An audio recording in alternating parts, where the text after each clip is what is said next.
Which one is the one that he put in here wasn't supposed to? Or it's my notes? Number 4, yeah, your notes. That one shouldn't be there anymore. That's now the beginning of consent. So this is not 5? This will be number 4. So I should. Should use that. Yeah. Well, if you want, use this up until this part, and then you Up can to where? like use this one up until you get past consent. Then consent's going to be.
I think it's really nice that we're going to transmit it to the back. That's cool.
60 seconds. Mayor? Clerk? Ready. Thank you. All right. I call to order this regular scheduled meeting of the 34th City Council for April 22nd, 2025. 25, excuse me. And I wanted to thank everyone for their patience as we had a meeting prior regarding our budgetary aspects with our library that we are trying to conclude our budget here real soon. At this time, I just want to remind everyone in the audience to please silence any cell phones or any communication devices as to not disturb the meeting. Madam Clerk, can we have the roll call? Councilmember Abraham. Here. Councilmember Paris. Here. Councilmember Al-Sawafi. Here. Councilmember Herrick. Here. Council President Sereni. Here. Councilmember Enos. Here. Councilmember Hamud. Here. Council President, we have a quorum. Thank you. Okay, at this time, I'd like to turn the meeting over to Councilman Gary Enos. Gary? Thank you. It is my honor to introduce Ms. Deborah Crandall of Solid Rock Church of Dearborn, who will deliver tonight's invocation. I invite all who are able to please stand for the invocation and remain standing for the Pledge of the Allegiance.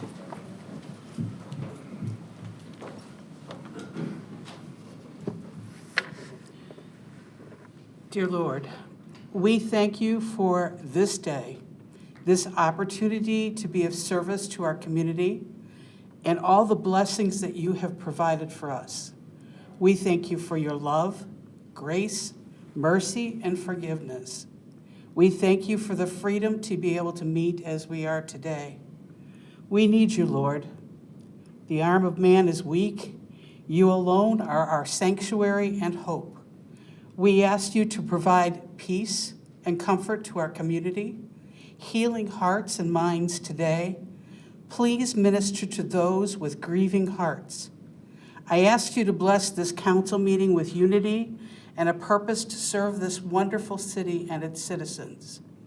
I ask you, Lord, to set a hedge of protection around each council member and their families, blessing them with divine wisdom to make decisions as they stand for the residents of Dearborn. Give them understanding and knowledge pertaining to each topic and proposal presented. Guide their steps and direct their paths. Help them to have compassion where needed, courage in the face of criticism, and a determination to serve as they were called to do. Remind them of all they represent to Dearborn and how important their role is representing us, calling on you for guidance and direction. I ask you, Lord, to bless our mayor with wisdom and compassion, guiding him as he leads the city. I ask you to protect and give wisdom to our first responders, police, and fire departments as they work to protect and serve our community. I ask this in Jesus' name, amen.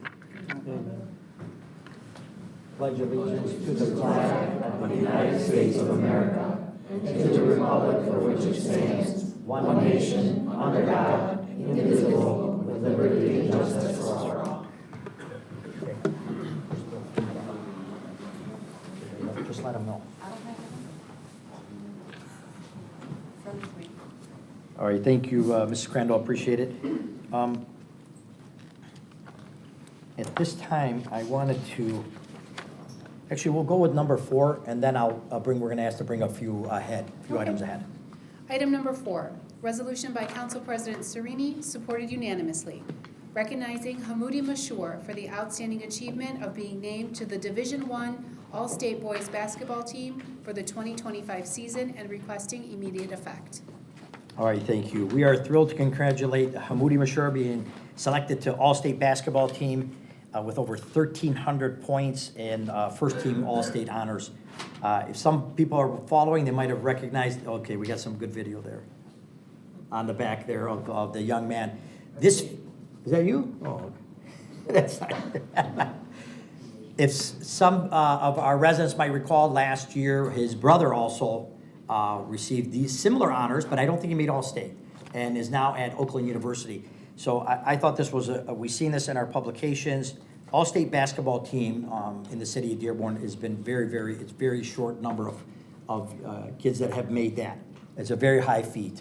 as there's only 5 players on the basketball court at one time. But he's made his school and entire city, through his passion, leadership, and sportsmanship, to be recognized as Michigan's top athletes.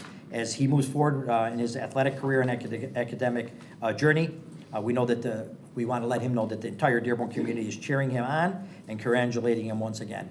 Tonight, he was going to be in attendance, but there was a game that he was called to go to, and scheduling didn't work, but his father did text me. So we'd like to congratulate Mr. Mashur, and Mr. Hamoudi Mashur, and we are going to be sending him that citation in the mail.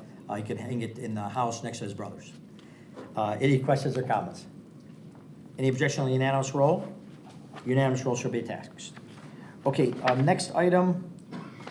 What item do you have, Ms. Clerk? Is it Item number 5, item 5? Yes. resolution by Council President Pro Tem Herrick, supported by Councilmember Enos, recognizing the month of April 2025 as Distracted Driver Awareness Month in the city of Dearborn, and encouraging every driver to practice safe driving and promote distracted driving awareness among friends and family, and requesting immediate effect. Thank you, Madam Clerk. This item was brought forward by Councilwoman Herrick, and I know she had prepared a few words, and I know the mayor would like to speak on it as well. Councilwoman Herrick? Thank you. I'd just like to share a bit of the resolution that we have before us, acknowledging Distracted Driving Awareness Month. And I think that this is something that's probably, most of us are familiar with the issues that this can cause, but there is documentation that shows the number of people that are impacted by accidents that are caused by distracted driving. It's one of the fastest growing safety issues on our roads today. And the distracted drivers are not just a threat to themselves, but also to passengers, pedestrians, and other roadway users. Distracted driving is a pervasive problem across Michigan, the United States, and Dearborn. According to the National Highway Traffic Safety Commission, every day approximately 9 people are killed and more than 1,000 are injured in crashes that have reportedly involved a distracted driver in the United States. According to the Michigan State Police, distracted driving resulted in 15,136 crashes with 59 fatalities in Michigan during 2023. The improved health and well-being of Michigan citizens is a direct result of increased awareness of the dangers of distracted driving. Michigan law prohibits texting while driving, and the campaign against distracted driving has been aided by law enforcement efforts in Michigan, including our own Dearborn Police Department. The responsibility of reducing injuries and fatalities caused by distracted driving falls on every driver. Therefore, the City Council acknowledges April 2025 as Distracted Driver Awareness Month in Dearborn and encourages every driver to practice safe driving and promote distracted driving awareness among friends and family. Thank you, Councilwoman Herrick. And Mayor, I know there's some new initiatives that have rolled out at the high schools. Would you like to speak on them? Absolutely. Just today, we had a press conference this morning at Fortson High School in partnership with the Oakland County Community College Director for Police Academy, Director Cece, as well as AAA, our Dearborn Police Department, and Dearborn Public Schools.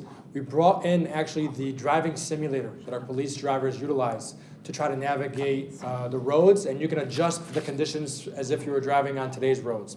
And so it'll actually spend 1 week at each high school across the city of Dearborn, trying to get 1,000 students at each high school through the simulator itself. They spend about 4 to 8 minutes.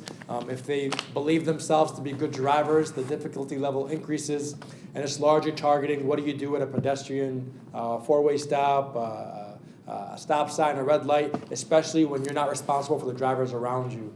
Trying to demonstrate the importance of these newly minted drivers on our roads, of why you need to drive safely.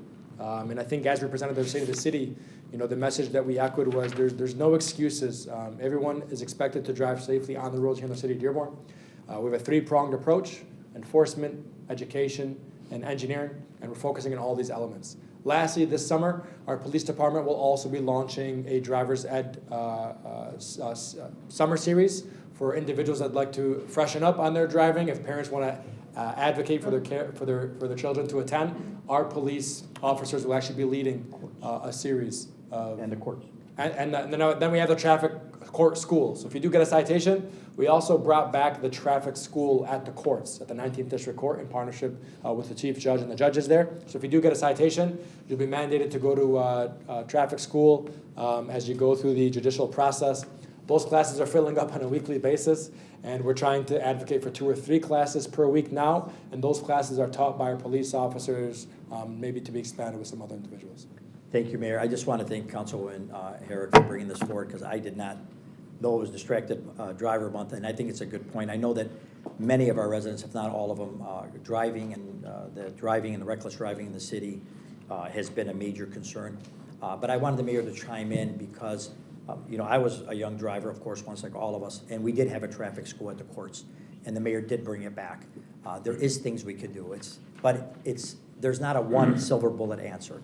It's a multifaceted, from the roundabout to, as the mayor indicated to, which he didn't mention tonight, but Mayor, the administration and the letters to the Secretary of State about driving schools resulted in 2 driving schools being shut down. Is that correct? We issued letters to all the neighboring driver schools in the metro area, and then we communicated with SOS. A few weeks later, we saw 2 driving schools were shuttered in the metro Detroit area that were found to be issuing licenses to unqualified drivers illegally. And so we think that's also a step forward. You're still a young driver. Yeah, no, absolutely. I do appreciate that, but I just want the residents to know, I mean, it's a difficult situation, and we are tackling it in every way. I know the mayor has been very pointed to say that if you're buying your son a Charger, the Ford is okay. Ford F-150 is fine. If it's a Charger, you're part of the problem, right, Mayor? I can't tell you how many parents tell me they got their son a Charger, a Challenger, and that they're not part of the problem. If you have purchased a new exhaust system for your child, you are a part of the problem. And we're taking this a step further. We had an unlicensed driver who got into an accident most recently on Appeline Street. And when we asked the officers to go speak with the parents confirmed that they intentionally gave the keys to the unlicensed driver. We hit the parents with misdemeanor tickets as well. Yes. And so we're pursuing all the parents that are also acting irresponsibly because they have a responsibility not only for their children, but once you give those keys and that vehicle that you own that's in your name to an unlicensed driver, you also take the responsibility for their actions at that point in time. And so we've done this multiple times now. Absolutely. Thank you, Mayor. Any other questions or comments?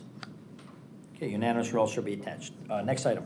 Item number 6, resolution by Councilmember Hammoud, supported unanimously, recognizing Suzanne Sukar, Yavana Abraham, and Sajud Hamid for being recognized through the National Arab American Bar Association for their outstanding work in their respective legal professions and requesting immediate effect. Thank you, Madam Clerk. This citation was requested by Councilmember Mustafa Hammoud and will be hand-delivered to Ms. Shakur, Judge Yavana Abraham, and Shajud Hamid to the NAABA dinner that is coming up in a few days. I know Councilman Hammoud would like to speak, but just for myself, I am a member of this organization, and I think they've done tremendous work. But Councilman Hammoud, if you'd like to.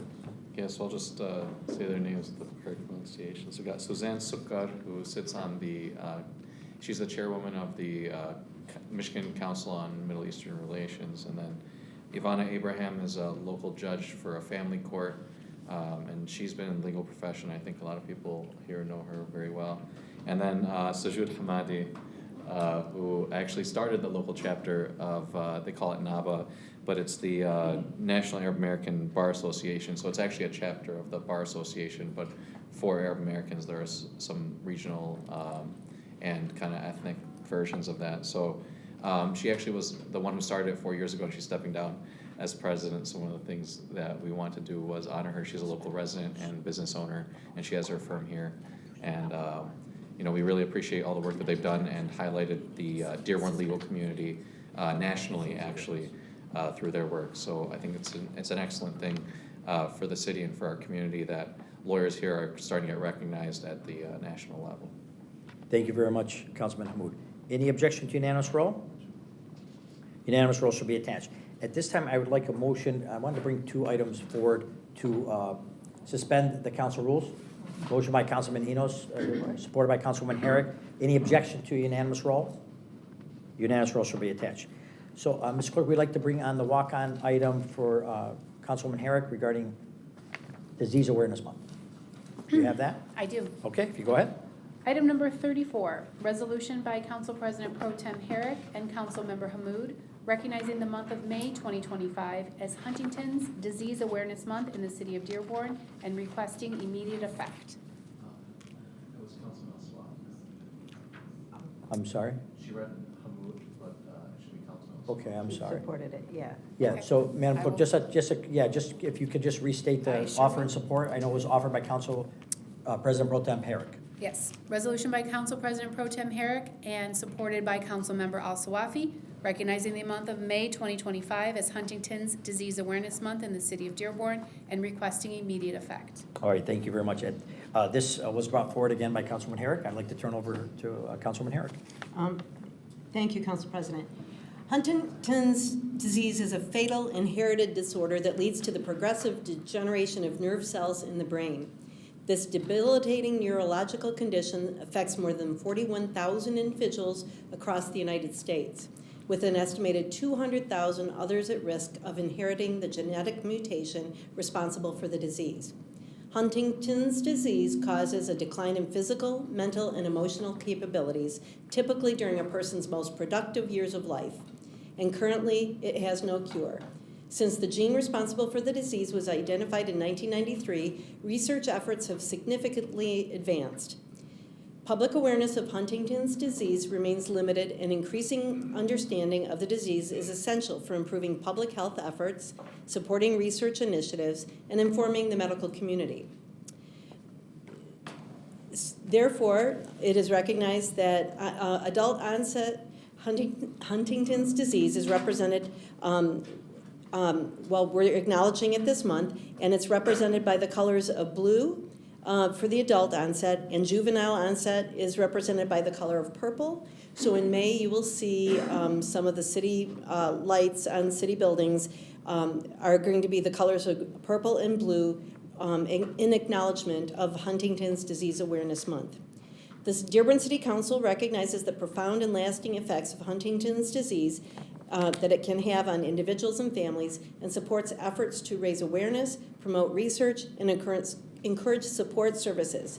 Therefore, the Dearborn City Council recognizes May 25th as Huntington's Disease Awareness Month in the city of Dearborn. And we ask that this resolution be given immediate effect. Thank you, Councilwoman Herrick. Thank you, Council President. And I believe that we have members of the public who would like to speak on this matter. Absolutely. Anyone here to speak, please just step forward. Just a kind reminder, your name and address for the record, and then we're limited to a 3-minute council rules time. Good evening, everyone. My name is Kristen Pfeiffer, and I've been a resident of Dearborn for over 30 years now. I have to say that Dearborn has always been an outstanding city. I've raised 3 children who are now giving back to the community as well. But this is especially important to us and our family because my girls lost their father a year ago from Huntington's disease. Complications, rather. As you heard, Huntington's disease is a genetic brain disease, and each offspring has a 50% chance of inheriting that disease. My 26-year-old daughter recently found out that she does carry the gene. So if a cure is not found, it will take her life early. They just had a study in Ohio, the first human trial, an injection into the brain, and the man is doing really well. We don't know yet if it's done its job yet, but we'll find out soon enough, and they'll be following him for a few years now to see. I'm a member now of the HDSA board and also an advocate leader for the national, for Michigan. So I'm doing trainings. Rep. Burns has helped me write a bill where hopefully that will be passed this year for the state of Michigan, also recognizing Huntington's in May. And I just wanted to thank all of you for doing this, and Leslie and Aaron, of course, and my friend Donna and Camille for helping it all come together today, this evening. It's extremely important to us. I do have another daughter that is at risk, but fortunately my daughter will be doing IVF. They can test your eggs now to make sure you don't pass it on, and it will stop in our family with her. So if everyone, I don't know if you're willing to, but if you could tell someone about the disease and ask them to tell someone, we can create so much more awareness on the disease. The colors blue and purple in May would be wonderful. If you could light up your houses or your businesses or pass the word, that there'll be a video worldwide, and you'll be included in it if that happens. Thank you. Well, we can't thank you enough. It's an unfortunate situation, but what happens is this is how awareness gets passed along once someone's affected in their family. And I really appreciate, I had no idea of this disease. And I know there's things that just not are in the forefront, right? Yeah. And this always helps. So I can't thank you enough for bringing it forward. And I know that our previous councilwoman, our state rep, Aaron Burns is here and would like to present something to you. So Rep. Burns, if you'd like to step forward, we'd love to give you the opportunity.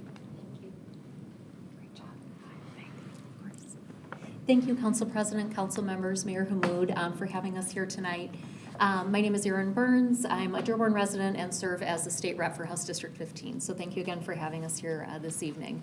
So I know Kristen is here to really raise awareness around Huntington's disease, particularly for the month of May, which is coming up. I'm here to also raise awareness for how amazing Kristen is in terms of her advocacy. I can't even begin to tell you all the amount of work that she has done. With Kristen's support, last year in the Capitol, we recognized May as HD Awareness Month at the state level, and the city joined us by lighting up municipal buildings in the colors of blue and purple. So we thank you for that support and look forward to seeing that again this year. And since that time, in 2024, Kristen has been back in Lansing advocating for legislation to raise further awareness as we work towards a cure for HD. She's also met with leadership at Henry Ford Hospital. They are considered an HD Center of Excellence in the state of Michigan. That's good. So her advocacy knows no bounds. I think I speak for all of us when I say that we are so proud to have you as a Dearborn resident and just look forward to continuing to work with you as we all kind of join together to raise awareness. I did bring a tribute from Lansing tonight, signed for you by your reps in Lansing, as well as Governor Whitmer and our Lieutenant Governor Garland Gilchrist. So just wanted to Excellent. give you that and thank you for everything that you do. Thank you so much. Thank you. Yeah, if you just like to turn for the. Okay.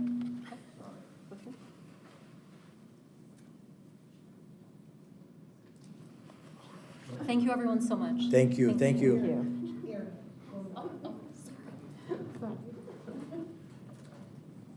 Councilman, you ready? Sure. All right. Thank you so much. Of course, thank you, Rep. Burns. The next item I would like to bring forward is the sympathy resolution. I have a statement after Councilman Hammoud, but before, Councilman, maybe before, the Councilman Hammoud had brought forward, of course, everybody is aware of the passing of the great Pope Francis, and I'd like Councilman to take his time, but before we get into it, just briefly, I'd just like to have a moment of silence for what a tremendous man of humanity known throughout the world that had a great loss to the entire world. For just a moment of silence. Thank you. Madam Clerk, can we have the reading? Absolutely. Item number 33, resolution by Council President Sereni, supported unanimously, offering condolences to the family of Pope Francis and requesting immediate effect. Thank you very much. Again, I'd like to turn this over to Councilman Hammoud. Councilman Hammoud? Before I read kind of the other stuff, I mean, this meant a lot to me personally, even as a practicing Muslim, because, I like to believe that faith in God takes many forms, and at the end of the day, the most important thing we're judged by is the strength of our faith and the compassion we show our fellow man. And Pope Francis, I think, set an example that we can only aspire to. So it's with deep sorrow and reverence we mourn the passing of His Holiness, Pope Francis, a shepherd of extraordinary compassion, courage, and humility. He was born Jorge Mario Bergoglio on December 17th, 1936, and passed on April 21st, 2025 at the age of 88. From 2013 until his death, Pope Francis was the head of the Catholic Church, the Bishop of Rome, and the Sovereign of Vatican City. He was the first Pope of Latin American identity, and he was a passionate advocate for social justice and human dignity. Through his life and ministry, he was the people's Pope. He inspired millions with radical simplicity of his faith, the depth of his compassion, and his commitment to justice, mercy, and the dignity of every person.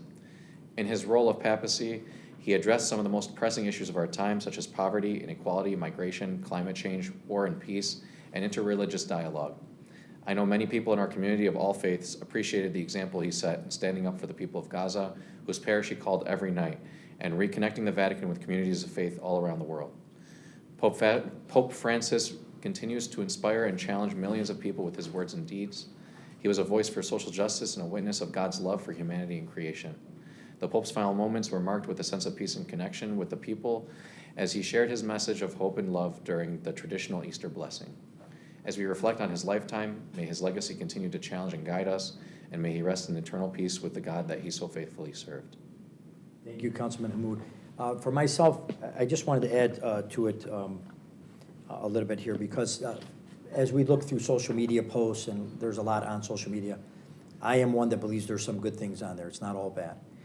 And back in 2018, I looked it up the other day, Pope Francis has a profound short video on there that I wish everybody could Google.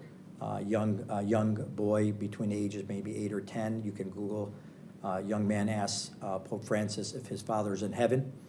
And to me, I sent that to all my family to watch, just to give you a short, a brevity of it.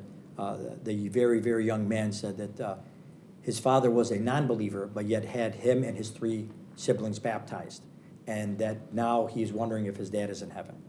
A tremendous young man to ask this question.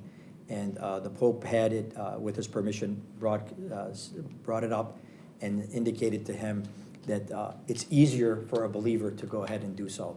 So therefore, a non-believer for surely would, that did this, seen the light and seen the truth that there is God.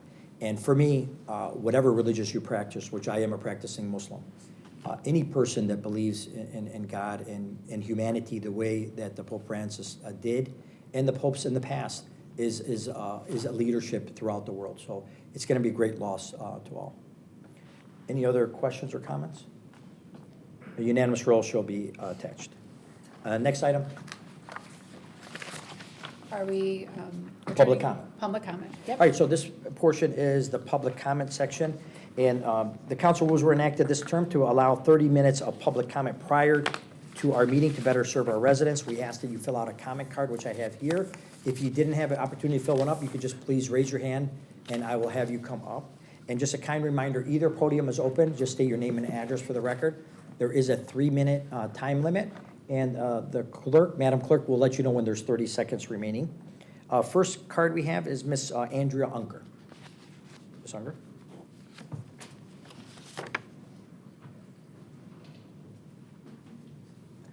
Hello, Andrea Unger, 6401 Reuter. I first want to thank the mayor for your State of the City address that you gave addressing the traffic and the way you work with the police officers. So many issues that have been taken care of, and thank you for that. And I want to thank Council President Serini and the council members for following up on so many issues that come up. You know, you don't think you have a large city, but a lot of things happen, including illegal signage on the roadsides and the repeated noise ordinance violations. I've previously given all of you copies of the noise ordinance and the petition requesting action from 40 of our Dearborn residents. I've met with the imam at 6345 Schaefer. I've met with numerous police officers. The officers and I have documented the noise violations there, and I filed 5 different noise complaints to the Dearborn Police over the course of the last 2 years. The noise ordinance. This is Article 2, Section 13-43. General noise regulations. It shall be unlawful for any person to create, assist in creating, permit, continue, or permit the continuance of any unreasonably loud, disturbing, unusual, or unnecessary noise, which a noise disturbs, injures, or endangers the comfort, repose, health, peace, or safety of others within the limits of the city. During the Saturday and Sunday of Ramadan, the entire service was played from 9:30 a.m. to 10:30 a.m. at 6345 Schaefer for an hour on loudspeakers. Nothing in our current ordinance states that loudspeakers are permitted to bring a prayer into my yard, my house, even through closed windows. I feel this is an attack and a violation of my personal freedom and my privacy. I know Muslims are loving people and do not wish to offend, but I am offended that I have no choice, but I must listen to this prayer daily in the privacy of my own home. In researching Islam, I see that using a loudspeaker is not mandatory, and it there are also multiple scholars who condemn the issuance of loudspeakers throughout the street. Some scholars say outdoor loudspeakers should not be used because it leads to many negative consequences and causes disturbance to the neighbors of the mosque. 30-second warning. Thank you. Everyone should have the freedom to worship or not to worship in the way they choose within their own houses or houses of worship. So I respectfully request that due to the amount of disturbance and the seeming unwillingness to monitor the effect of the well-being of the residents affected outside the walls of worship, that loudspeakers specifically be named as not permitted outside the house of worship, but used on the inside only. Thank you. Ms. Unger, thank you so much for coming forward. I know that we spoke and that you Thank you. could not make it last week, so I'm glad you made it today. I know I brought the chief up to get, but just before we get into it, because I do share your sentiments, and I know we spoke on the phone, I do not believe that the religion of Islam should be played in a manner that will impede on someone else. That's not the meaning. But I want to make sure that since we talked, because I did call a board member who was unaware of the situation, because there is a board. And since the time we spoke, has it continued? Not that hour long, no, definitely. Okay. But we have not noticed it as much. But this has happened every time we've come. No, I agree. Yeah. I understand, and I'm not trying to dismiss that Right. it's fixed. You know, that's what happened, nothing's fixed. We got to continue, stay on it. But I just want to make sure, because the board member assured me that they were not, because they shared the same sentiment that I do and you do, and was unaware of this. And I said, well, I know that you met with the clergy there, and I know that didn't resolve anything. Right.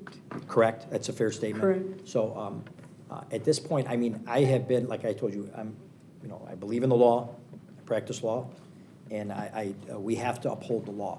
It's not we decide which ones to bend or to choose. So I do understand, like an Easter or something where there's a little overlay, but an hour is not an overlay, and I agree with you. So I'd just like to hear from the chief, if you can, and because you've been coming for some time. 2 years. 2 years? Mm-hmm. Regarding this. And initially, there wasn't reporting, just so the residents know, and then we got the meters, or we started recording, Right. and then we started verifying that what you were saying, and then they started telling them to turn it down. So, Chief, if you'd like to speak to this, or what we can do to try to mitigate this for us. Good evening, Issa Shaheen, Police Chief. Thank you for the opportunity, Council President. I'll just briefly highlight, this has been an issue for several years. We've taken dozens and dozens of readings, which the overwhelming majority have been within compliance, Ms. Unger.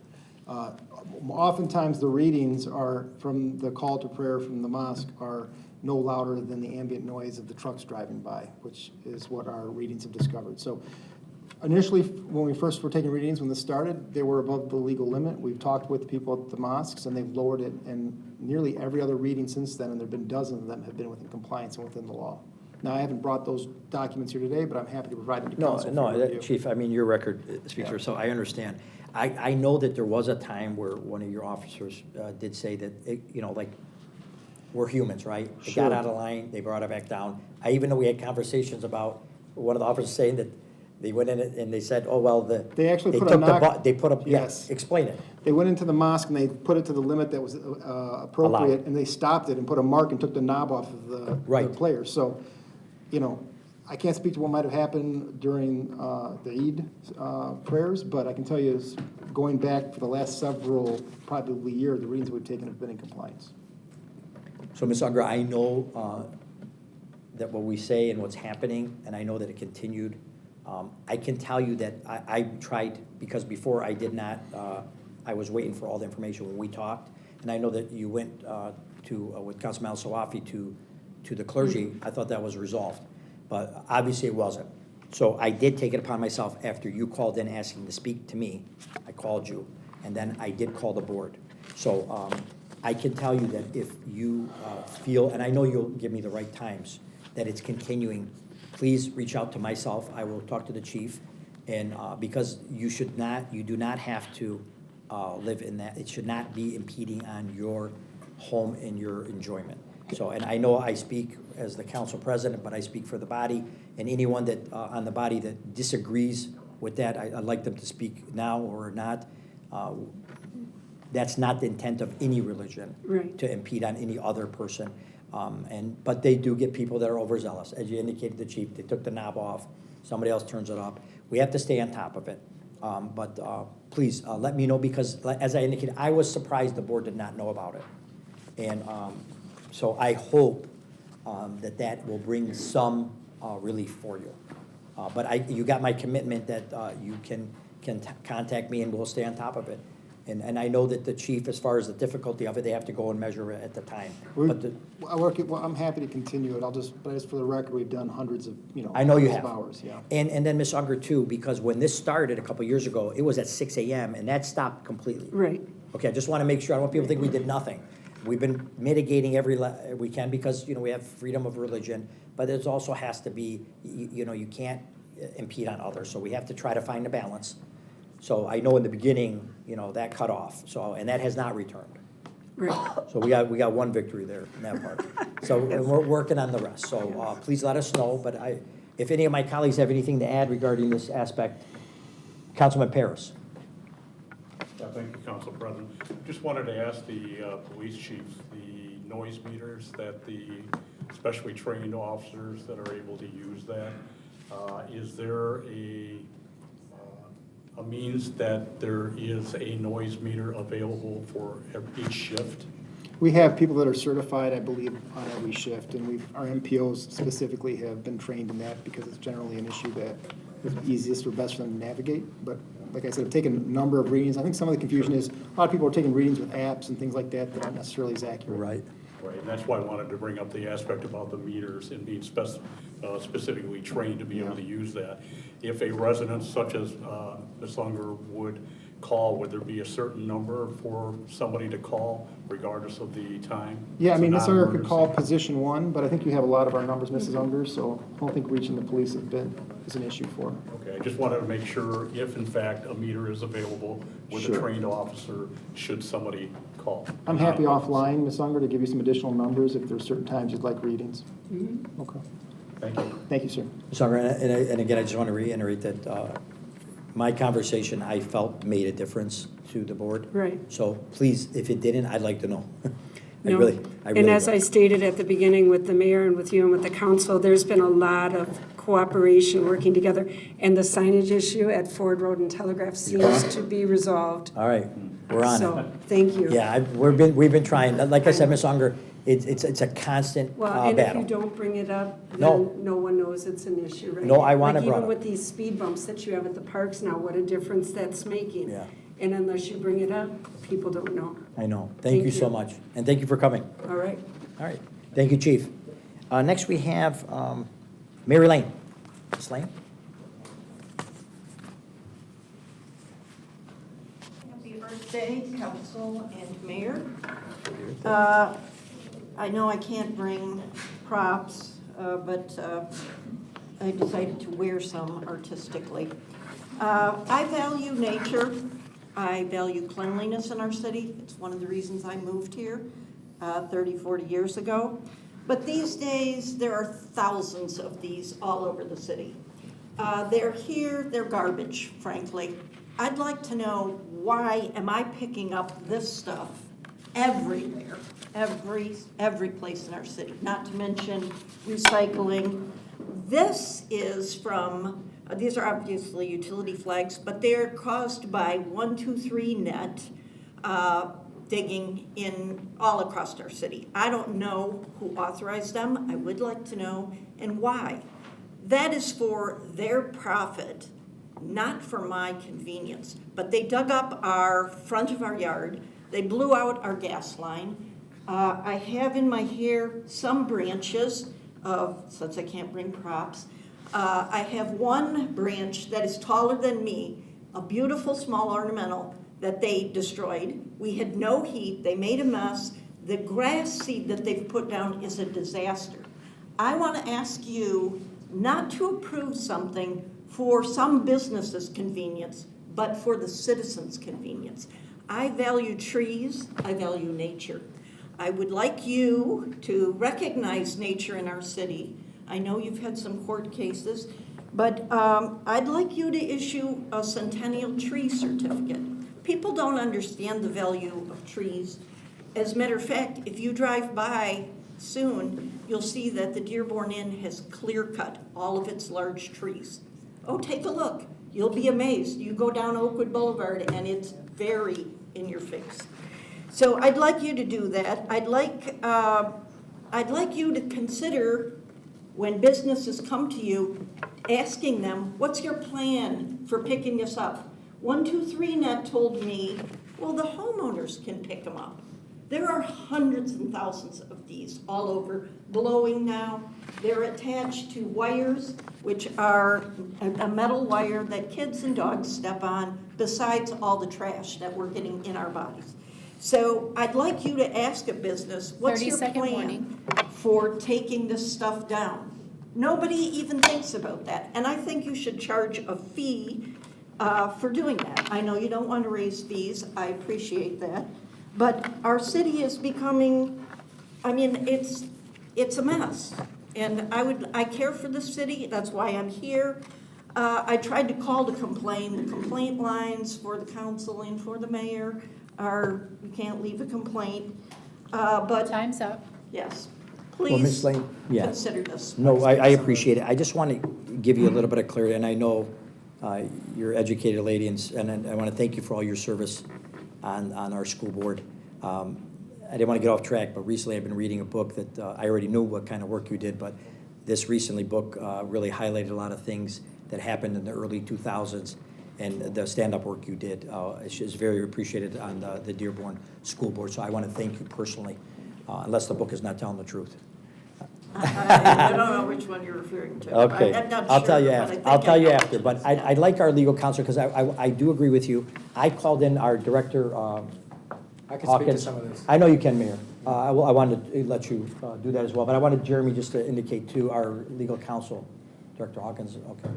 Yeah, if you don't, just so you know, the utility company, Ms. Lane, has a tremendous amount of leeway, and our state rep was here, or still here, that they did not get a permit for what they did. So I'd like to let Director Hawkins, because I walk by my home, and they cut a utility pole and left a quarter, like 3 feet of it hanging with a rod.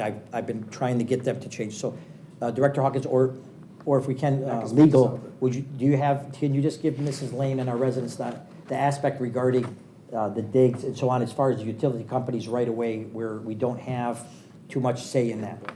Mayor, if you'd like to. It's okay, I'll let Jeremy go. Okay. Mr. Romer? Yeah, so the 123.net, what you're seeing is fiber digging throughout the city, and the Metro Act that was passed at the state level really hamstrings the local ability to charge fees and to decline the permit application that comes before us. In fact, there's a state unilateral bilateral form that's often used, which we adopted. There's not much we can do as far as fee charging and as far as denial of the permit application itself. As long as they meet the bilateral, unilateral requirements in the permit application, we're required to approve it under state law. So as far as the 123 and the ripple fiber and the other fiber you're seeing be dug into the ground, there really isn't much we can do. And just to speak on a few things, one, we are in contact with 123.net. Our neighborhood liaison has a point of contact, and so we do try to communicate all the residential issues. Secondly, oftentimes when 123.net comes to your neighborhood, it's because your neighbors asked for it. And so 123.net actually circulates a petition asking to see who would be a prospective customer. If they get enough people to sign up, then 123.net tries to submit through the state to enter into that neighborhood. In fact, if you go to Facebook and look at the Snowwoods Facebook group chat, they're celebrating that 123.net came because they had several neighborhood residents work on the petition to appeal to 123.net to move into the neighborhood. And so oftentimes that's what's leading to 123.net coming into your neighborhood, that the residents around you advocated for it. The good news is we are a tree city in 2024 again. With the support of council, we've advocated, understanding that there were some Supreme Court challenges to the existing tree ordinances in the state of Michigan. We've offered, since my tenure, free trees on all city easements across the entire city. We also offer free trees on private residential properties. And so if there's anybody who is wanting a tree, we will also offer them one on their private property, which has never happened before. As it pertains to Oakwood Boulevard, I can't speak to, Dearborn and cutting down the trees. What I can tell you that you're gonna see more green on Oakwood Boulevard, as Oakwood is actually being converted into an actual boulevard. So you're gonna see a middle boulevard come up with some greenery, God willing, at the end of that construction project. And then Ms. Lade, I just do want. appreciate that, but on Snow Road, for example, when Miller Pipeline went through, they can dig underneath stuff, but they cut down all the trees. They cut down thousands of years worth of trees. And then they put in a 1-inch caliper. Those things are not the same. It's a little 1-inch tree doesn't, it's not the carpet. There are two best times to plant a tree. The first was 50 years ago, Yes. the second is today. True. And so that's what we're trying to do, and oftentimes what you find is when we dig up the road, we actually impact the root system for the tree. And so from a safety perspective, what we found is a lot of trees were coming down in windstorms when we first came into office because a lot of dead and diseased trees were still out there, especially those that were impacted by construction. And so since we've gone through and cleared the dead and diseased trees, the dying trees, we've seen now on a heavy wind day like yesterday, we typically only have 1 to 3 trees falling over, Yes. where we had 24 on a single day. And so we are working to ensure that we have a healthy tree canopy in our city. It is one of the green initiatives that I sat on for the Southeast Michigan Council of Governments as well. Yeah. So I And need then- to go to the state then. Well, I can tell you, for example, we did, when I came on State early rep on. is in the back. Maybe The you state should- rep is in the Yeah, back. I read this weekend. Ms. Lane, we did have an issue right by our, United Postal, the Postal Service on Greenfield, right past Prospect, where when I came on, they cut 9 trees down and left the stumps. So they said that our ordinance didn't say that, so I asked that to be rewritten. So DTE and the rights they have for the power is concerning, and it's almost as much as the railroads have. So I know you know that. So we are, but I don't want you to think we're not looking for it. And last year, the council brought an initiative for Clean Streets crew to come through and clean up this stuff, no matter if it was on the city easement or if it was on the county or the state road. So we are working to it. How many people are in this Clean Streets crew now? It'll be doubling in this current budget, it'll be up to 10. And just as a 10. note, you pulled up, I think, one of the lawn maintenance companies. Yeah. That's the responsibility of the resident. Yeah, of The course. company's leaving that after being serviced of a private resident, and they leave that as advertisement. Now that's now the responsibility of a resident. And we started our neighborhood walks today. So today we did our first neighborhood walk near the area of Schaefer and Prospect. And as we go through, the neighborhood is actually in very strong condition. We typically pick up all the debris also along that neighborhood walk. We're about 15 to 20 staff deep. But what I will tell you though, is we find a residential home, I don't mind picking up a water bottle or a bag of chips along the grass near the sidewalk. But if your flower bed is filled with garbage, we issue immediate abatements, and you have 24 hours to clear before a contractor comes out. And so we're with you on the beautification and the insuranceness of And the Ms. Lane, cleanliness of our city. just so you know, the council brought that forward and we budgeted for, and the mayor gladly supported it, and now we're up to 10. So we're doing everything we can. We agree with you. Dearborn needs to stay clean. We need to make sure that our streets are clean. And we've invested so much in sweeping and so forth, but there's more we can do, always more we can do. So we appreciate that. Thank you. Councilwoman Herrick? I want to thank you for coming in to bring this up today, Mary. I appreciate the idea of recognizing centennial trees, 100-year-old trees, and asking residents to self-identify and maybe acknowledging that they have these on their property. Because those 100-year-old trees contribute so much more to our environment than, as you said, the small caliper trees when it comes to cleaning the air and cooling the air in the summertime and providing shade and absorbing more water. So they have so many benefits in addition to being beautiful and enhancing property values, on our tree-lined streets. So I'd like to see what we can do to pursue that certificate to acknowledge the centennial trees. I hope you will do that, because I stopped at one and I said to the gentleman, would you want one? He said 20630 Audette. Oh. He said, oh, I'll be number 1. Yeah, and the people, there are people who are very proud of those trees, and it would be nice to recognize them.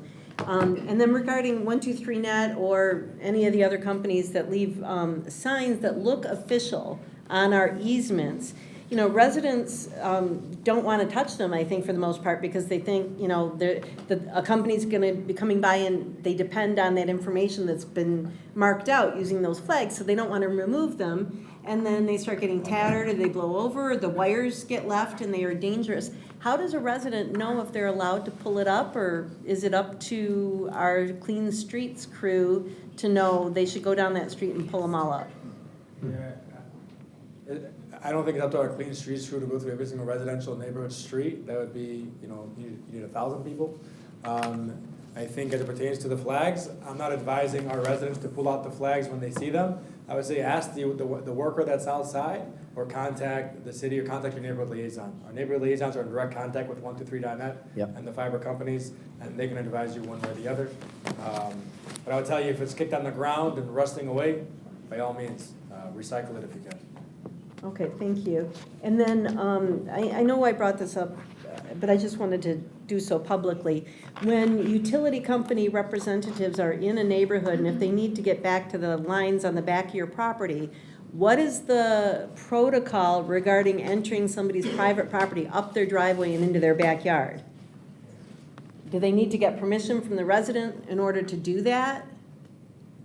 The utility companies have easements to the lines, so as long as they're operating within the easements, they're permitted to do so. But when they deviate to the private property, they're going to need the homeowner's permission to access the private property. Okay, because I think there were a couple residents in that neighborhood that were surprised to find 123.net staff members entering their backyards. Yeah. Okay, All right, thank you so much. Thank you, Ms. Lane. Oh, Councilman Abraham. Okay, you good? All right, next we have Kathy Ahmed.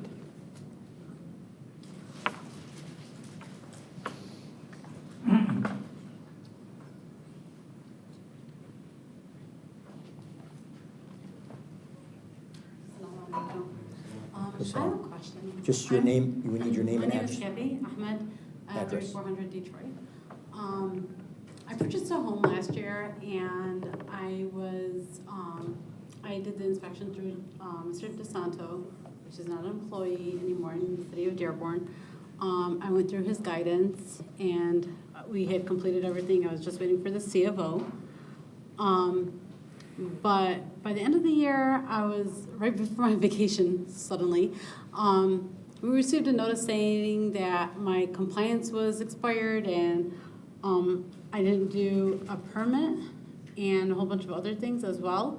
I don't understand why, when I came to the city to figure things out, that's when I found out that he was fired and that he was, they're backtracking. Why didn't the city communicate with like the new homeowners that went through him if there was any issue at that time? Well, Ms. Ahmed, thank you very much for your question, and you're right, that person is no longer employed with the city. Our director is here, Jordan Torty, and we do have a new package that we're sending out to new homeowners, so I want you to speak with him. What it sounds like is yours just got lost in between, but go ahead. Yes, I had the paper trail, I had my emails stating that I did things the way he had announced, but I guess there was things missing, and now I had to backtrack, so I have to contact another person? No, we're going to have you speak with the director, but rest assured, that policy as far as things added or subtracted doesn't happen no more. So whatever was on those sheets, if they're being completed, the director's back there nodding his head, you can speak with him and he can get your address and number. And if you do not get the resolve, please contact back to the city council, but I have full confidence there's not going to be an issue. There's not going to be new things added. That's been stopped a long time ago. Okay. Okay? Thank you. Thank you for coming forward. Jordan? Yeah. He's right here. Ms. Ahmed? Yeah. If you can give him your information, he'll look into it and we'll go from there, okay? Thanks for coming. All right, lastly we have Ms. Brown.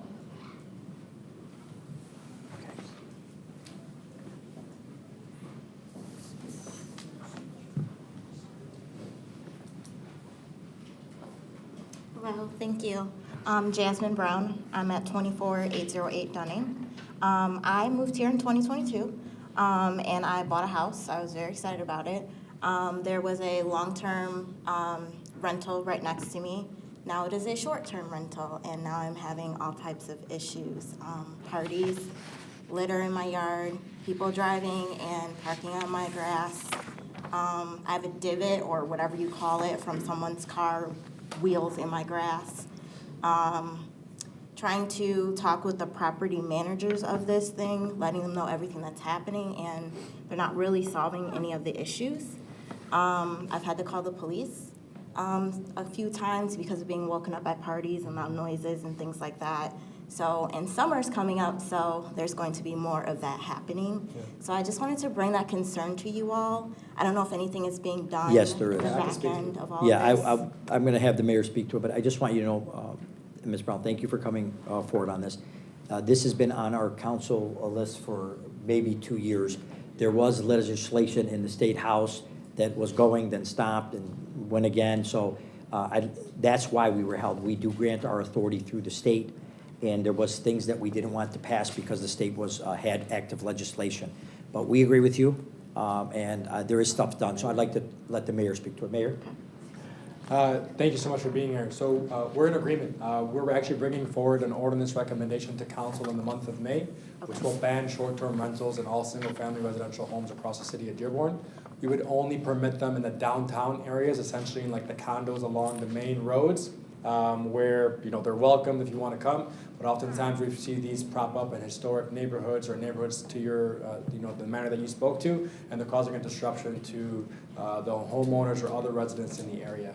And so that ordinance will be coming, I think it's going to the appropriate zoning and planning commission next month, and it will be brought before council, and then council will ultimately have the ability to support the ordinance as recommended or offer any adjustments. And it's our hope that it does not, we don't have to add an additional delay for it to go into effect. We can advocate for an immediate effect.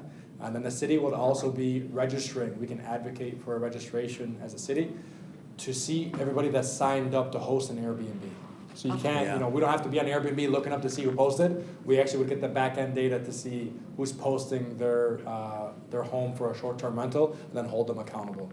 And so that is the process. Hopefully that will be resolved, right when the summer is getting ready to go, to stop these issues. But for any property damage or anything, you probably want to speak to Jordan as well. I know he's speaking with the other resident, because code enforcement can go out, and obviously he spoke with police, but we can cite for the nuisances that they are creating in the interim prior to the adoption of the ordinance. Okay, thank you guys. Absolutely. Ron, I hope that helps. I know it's not as urgent as it's saying, but we appreciate you coming forward. It's been on our radar for at least 2 years, at least. So It makes me feel good as a resident to know that you guys know that that is an issue. So absolutely. I just want to give a minute to Councilman Paris.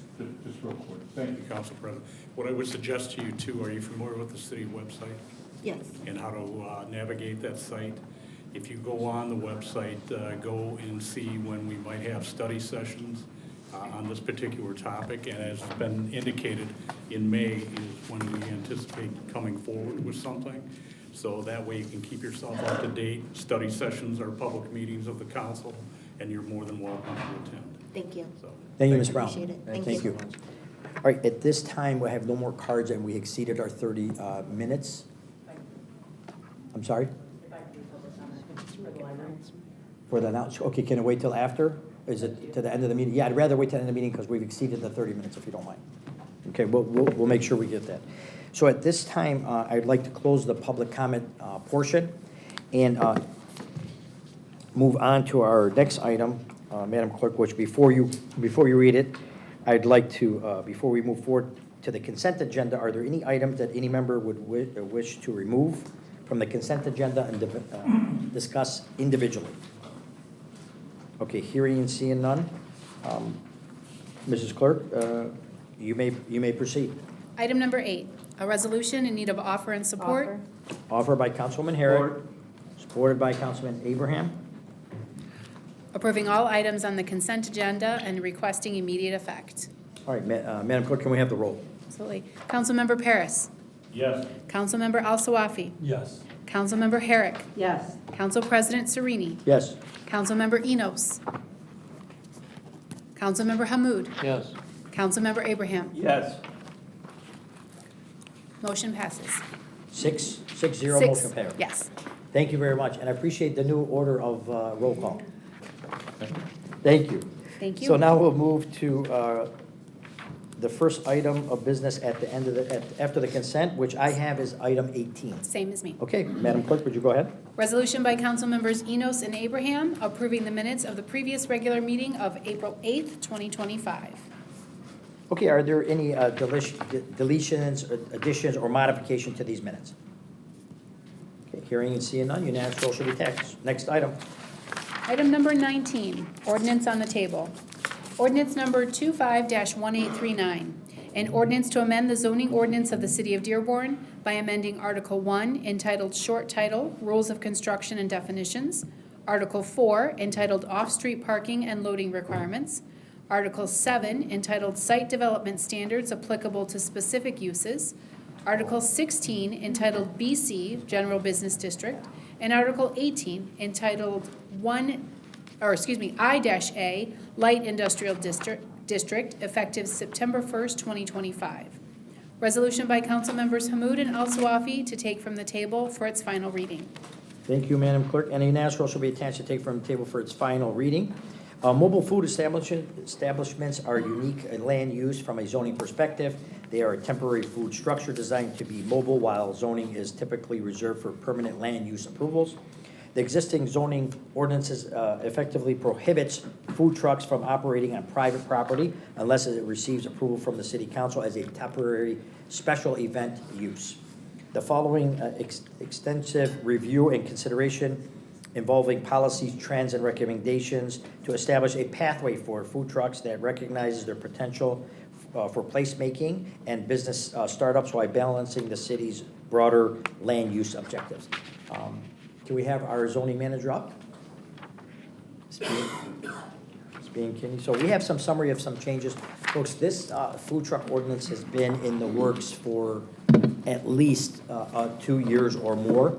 And to give a high-level view of where we're at today, I just want to make it clear that we are trying to find a path that is feasible for the city of Dearborn, but also that's done in good conscience for our business owners that are operating, and also for the safety of our residents, where we're having propane tanks, grease traps, extension cords, trucks that are not trucks, that are end up being trailers put at gas stations and are taking up parking spots. So we're trying to do the right thing, and that's why it took this long to go through this many steps, have many meetings, and as I indicated in the briefing, a zoning perspective, because my opinion, I've made it abundantly clear.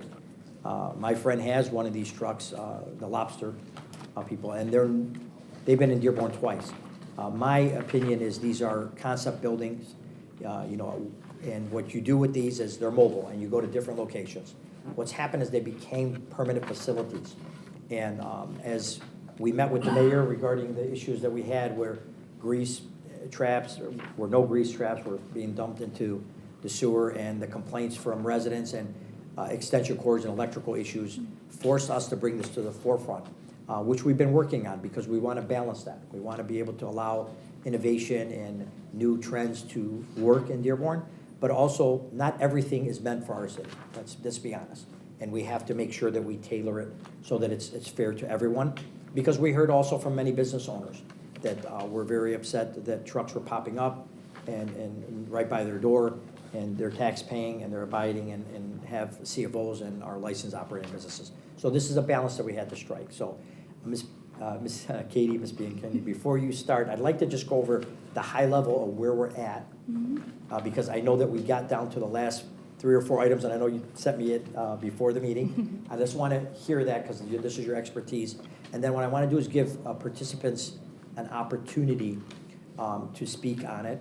And if the colleagues have any objections to what the items are brought up right now, they can speak them now, or they can reserve till after the comment as well. So if you'd like to go ahead. Yeah, thank you, Council President. So Kaylee Bianchini, Planning and Zoning Manager.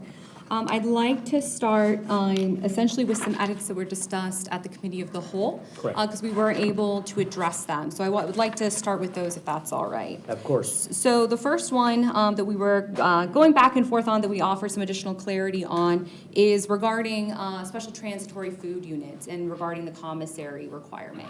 So essentially, if under the state law, when we added the necessary citations into the ordinance, If you are required to have a licensed mobile food establishment commissary, you will be required to have one on the property. However, we have made it exempt for those special transitory food units since you do not require one under state law. So we made that clear and added those necessary citations. And then Kaylee, I apologize, just, Yeah. and those are short version, it's a state category, state license for STFU. STFU, that is correct. And that means just for the lame person out there.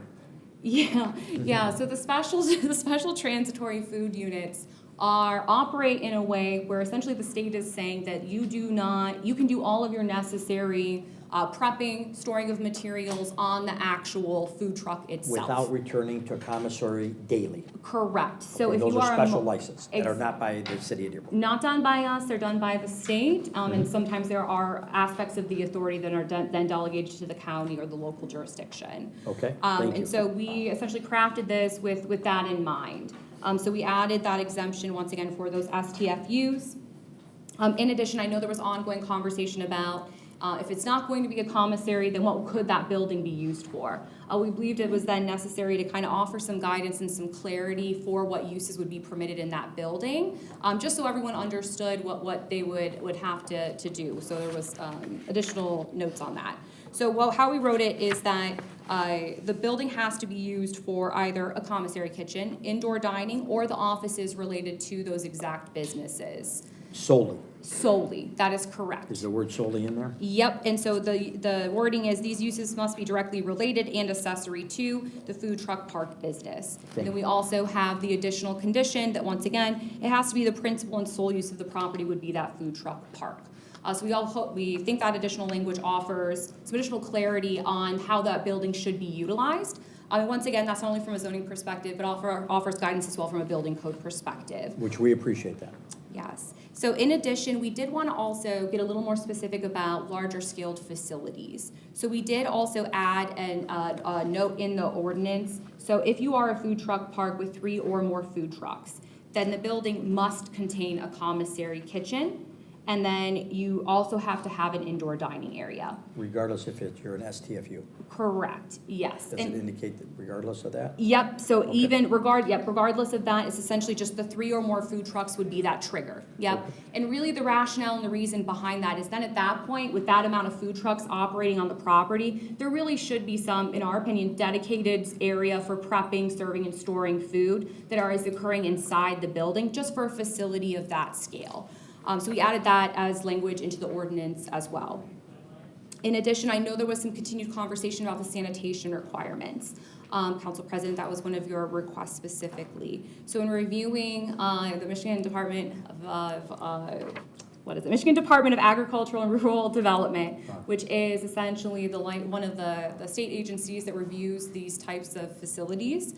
I went over the language with legal, and essentially how we worded it was that a copy of the approved plan for sewage and waste disposal for each food truck for the Michigan Department of Agriculture, as approved by either the state or the successor agency, which would be that local or county health department, they have to provide us with a copy with that. So Excellent. Once again, that's not something that we specifically have the authority to review and approve. That's done either by the state or the local county. But we do agree that having a copy of that plan would make sense so we can ensure, once again, how those food trucks are operating are consistent with the state and local requirements. No, I think that was a great compromise, but just to clarify, so I understand it's not in our, but it is, since it's in the ordinance. If they don't have that plan, then they would be in violation of the ordinance. That is correct. They have to provide us with that. Yep, Okay. absolutely. Continue, so we can. In addition, there was some continued conversation regarding propane usage and the ventilated compartment. Yeah. So we added additional citations in there that go back to essentially the IFC and the fire code. So we added those citations in there just for clarity. But essentially, it's still, propane canisters still must be securely mounted or placed within that ventilated compartment. But then we just offered what those citations were in the actual code, so those could be followed as a part of it as well. And really, once again, the necessity for that is that we've had propane canisters that are stored or placed outside of the food trucks. And so we want to make sure that those are securely mounted to the vehicle. And consistent with essentially fire code and international fuel code as well. So those were the high-level edits Yes. from the last committee of the whole. And then for jurisdiction, zoning locations, they are permitted in BC and IA zoning districts, right? Correct, subject to special land use approval. Of course, special land use approval, but they are not permitted in our 4 business districts. So the East Downtown, the West Downtown, Werner, and Warren Corridor authorities. Is that correct? That is correct. And essentially, the rationale for that is we want to ensure that these are our TIF districts, right? So there is a portion of when there's new development that gets apportioned back into that district. So just to be consistent with that, to support the existing brick and mortar restaurants as well as that future development, we believed that that was an appropriate restriction to. And I think that the council agrees with that as well. I mean, the TIF district can only exist if the council approves it. And those tax incremental financing, what that does is allow that area to take the money, the council's saying, you guys do it best, what's best for you. So we don't want that to impede on. So I do appreciate that. I do want to mention too that this has also had a public hearing on March 10th and was recommended by the Planning Commission as well. So I wanted to make sure that. We also have a delayed start because we do not want to just lower the hammer down. Many food truck businesses are operating. We know that. We and just so for the record, you know, because something was not regulated doesn't mean it was legal or lawful. It's that we didn't want to come and say, shut you down, but we have no place for you to go, or we don't have no path for you to have this. So I just want to make that clear. We wanted to make sure, so you got to look at it 2 ways. You had so much time to generate. Hopefully you proved the concept, and I think there is one of these young entrepreneurs that had a truck that did go into a brick and mortar and open their own place as well. So that's my idea of the ultimate aspect to it. So the delayed start was agreed by council, unless I hear objections, which we will take when we read the final reading, was September 1st. We want them to go through the summer, get to what they need to do, and then go on from there. Is there anything else that you think you can add before I open them up to my colleagues? Yeah, thank you, Council President. Just a couple of things that I would add that I know we've had continued conversations on. So one is that I want to highlight another opportunity that our existing licensing ordinance permits, which is essentially when council approved that updated licensing ordinance, we also created an opportunity and a strategy to allow food trucks in select parks throughout the city. Yeah. And so that creates a great placemaking opportunity, a walkable destination for residents. And there's some really great locations that I think, you know, would be a great fit for some of these food truck providers. I also wanted to know, I know we've had continued conversations around essentially the temporary use approval. I did just want to highlight that this is not a part of this ordinance, right? Yeah, absolutely. This is just a permanent approval. And so there will be, I think, continued conversations about that ordinance, but just wanted to make sure that was noted as well. No, I greatly appreciate that, because it does get confusing sometimes, and we're asking you to add more things in, because historically, you know, a resident comes and gets an ordinance, and then it refers to 5 other ones. And I'm trying to get away from that. We want it all in one, Council Yeah, President. we really I do. agree. And even if you have citations, which you did, which I thank you so much, it allows the person to have an expectation. It's not supposed to be a surprise or trick. And we want the person, the resident or petitioner to have expectation, and that it be upheld. So we do appreciate that. And then I know it does mix when you get to the temporary use versus the permanent structure, but just for the viewing audience and for others, I know that we opened that up regarding the parks. How can, there is spots dedicated with hookups, am I correct? Mayor, did you want to speak on that in the parks? How can someone get a spot in, let's say, the East There's a Downtown? food truck application that's already out, and I think it was posted for the Peace Park West and Peace Park East, which also have built-out food truck pads. And I think we have some of the other major parks across the city identified, and our goal is if we see traction there and it works out in residential neighborhoods, that we would make the investments to basically build in the electrical. Obviously, it's already paved. We built in the electrical to get them off the generators. Yes. And then we would be good to go, at least that's for the city parks portion. Okay, and that is the parks department, so they wouldn't go through the rec department, it would be the food truck? It's Parks and Rec, they go through Parks and to get Recreation. parks. Yep. Excellent. And they have an active live application that Correct. it has links to all the necessary standards as well. Correct. So- Excellent. And these are in our downtown parks, so it's a great opportunity in the future. Okay, I want to make sure I got our colleagues. I know Councilman Abraham is waiting. If anyone else, we'll start with Councilman Abraham. Sure, and I'm gonna take a shot at maybe everybody out there that hasn't been studying this for the last year and a half, like this conversation started tonight. So, trying to just bring it home for the residents out there that have seen different styles of food trucks, food trailers, being almost permanently stationed at businesses throughout the city.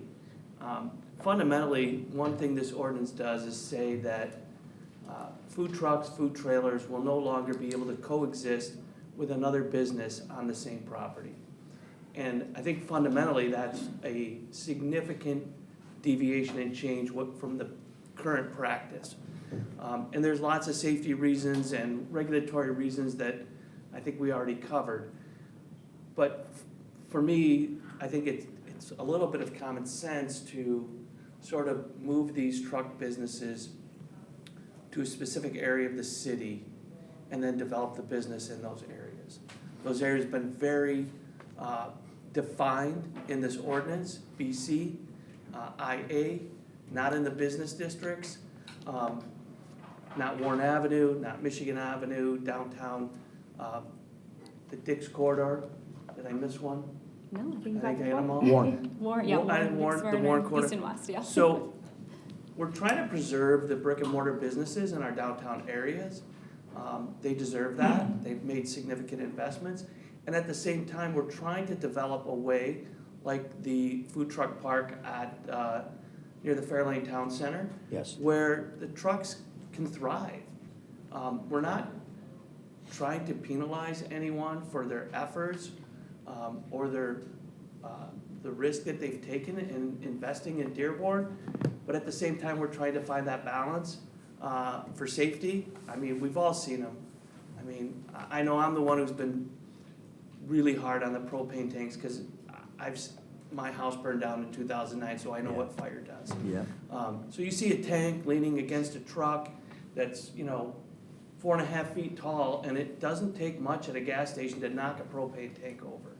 And I can tell you that nothing good will happen. So a lot of these things are safety things. A lot of them are economic. And we've done the best we can, I think, and for this council and the administration to take our first run at this. And I know Council President loves perfection in the ordinance from the start. I'm more of the philosophy that my daughter taught me, which is progress, not perfection. We've come a long way. I'm not sure this ordinance is perfect, but we're going to find out shortly after September 1st. So thank you. You're right, Councilman Abraham, I do appreciate it. I think it's the longer I've been here, especially when you're starting something from scratch, it's definitely a work in progress, and we are always open to our residents, to our petitioners to speak on why something is wrong. It could happen, right? But I think as far as the gas station aspect, I think that's about I don't think we had anything we agreed upon, all 7 of us on, except besides that one, so. Councilman Enos? Yeah, in the next 90 days, we can tweak this ordinance, correct, if we need to? Absolutely, because yes. How about after 90 days? Can we still come back and tweak it? Absolutely. The council can do anything they wish that we do, we can undo, and we can amend as well. Okay, thank you. Okay, Councilman Paris? Real briefly, appreciate it, Council President. What I wanted to make mention, what I have not heard specifically stating here tonight that I want to bring up is neighborhoods matter. And a lot of these locations where we have food trucks with either coexisting or not coexisting businesses occur on major streets that are abutting residential neighborhoods. So, I mean, this has been something very important to me specifically about the neighborhoods.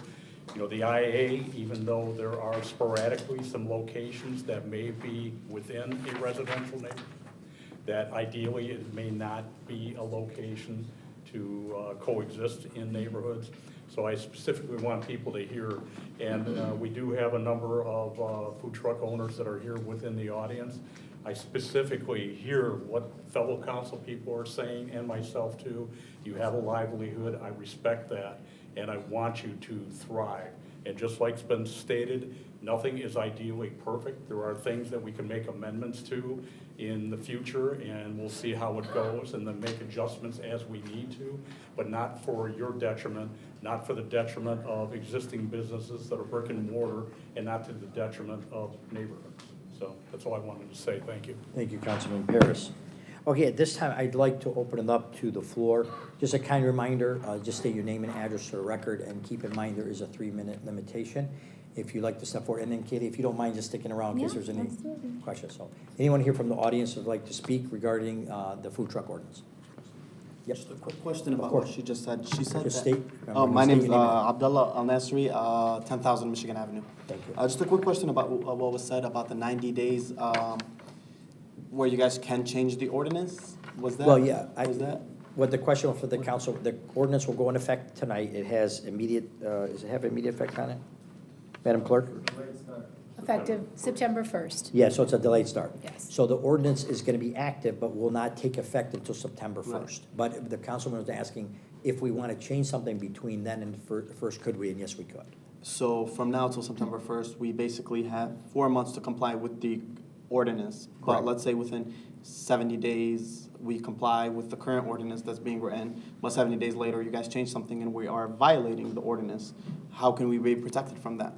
You know, because basically I have the whole summer to prepare for September 1st, but then I will no longer be Yeah, protected. I know if you exactly guys what change he's saying, the but ordinance. he's thinking of it the adverse, so, yeah. I don't think, the question for you is how do you protect against it? Ordinances change and rules change, right? That's like the speed limit, and they change it, we have to follow it, so. But I don't think that anyone on the council is looking to make it more restrictive. I would tell you that if anything changed, it would be to your benefit. If it's to your detriment, the council and the members will definitely take it into consideration, and especially if you relied upon it for any purposes whatsoever. So I would not be concerned with that. Okay, perfect. That's it. Thank you. All right.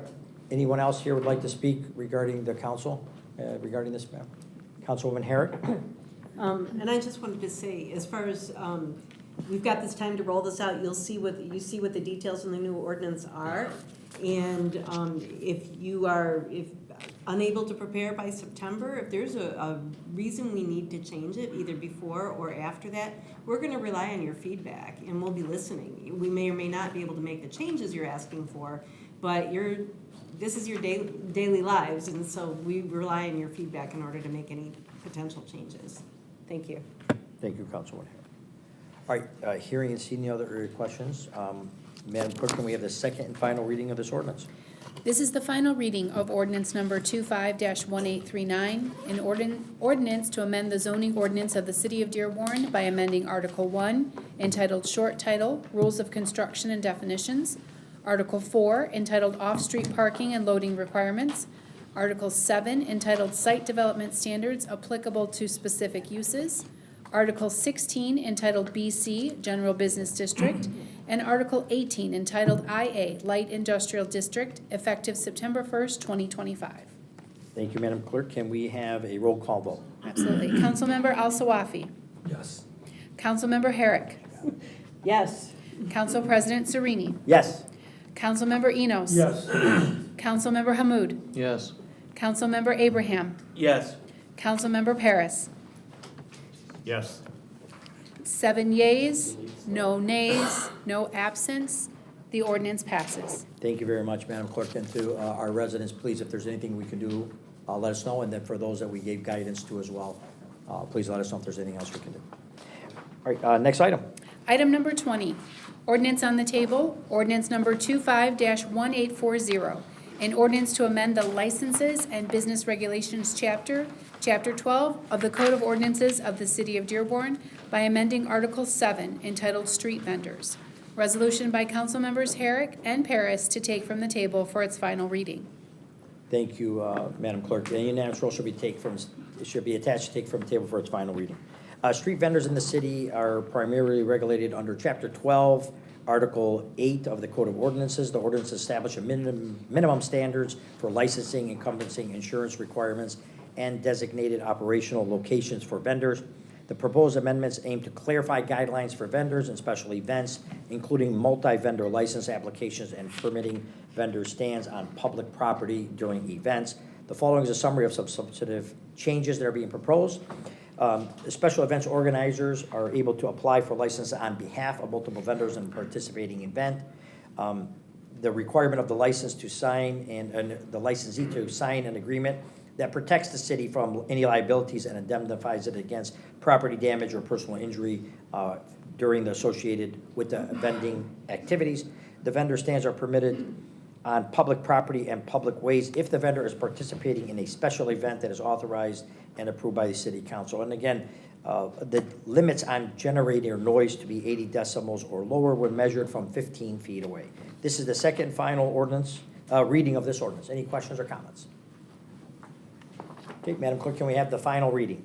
This is the final reading of ordinance number 25-1840, an ordinance to amend the Licenses and Business Regulations Chapter 12 of the Code of Ordinances of the City of Dearborn by amending Article 7 entitled Street Vendors. Okay, can we have a roll call vote? Councilmember Herrick. Yes. Council President Sereni. Yes.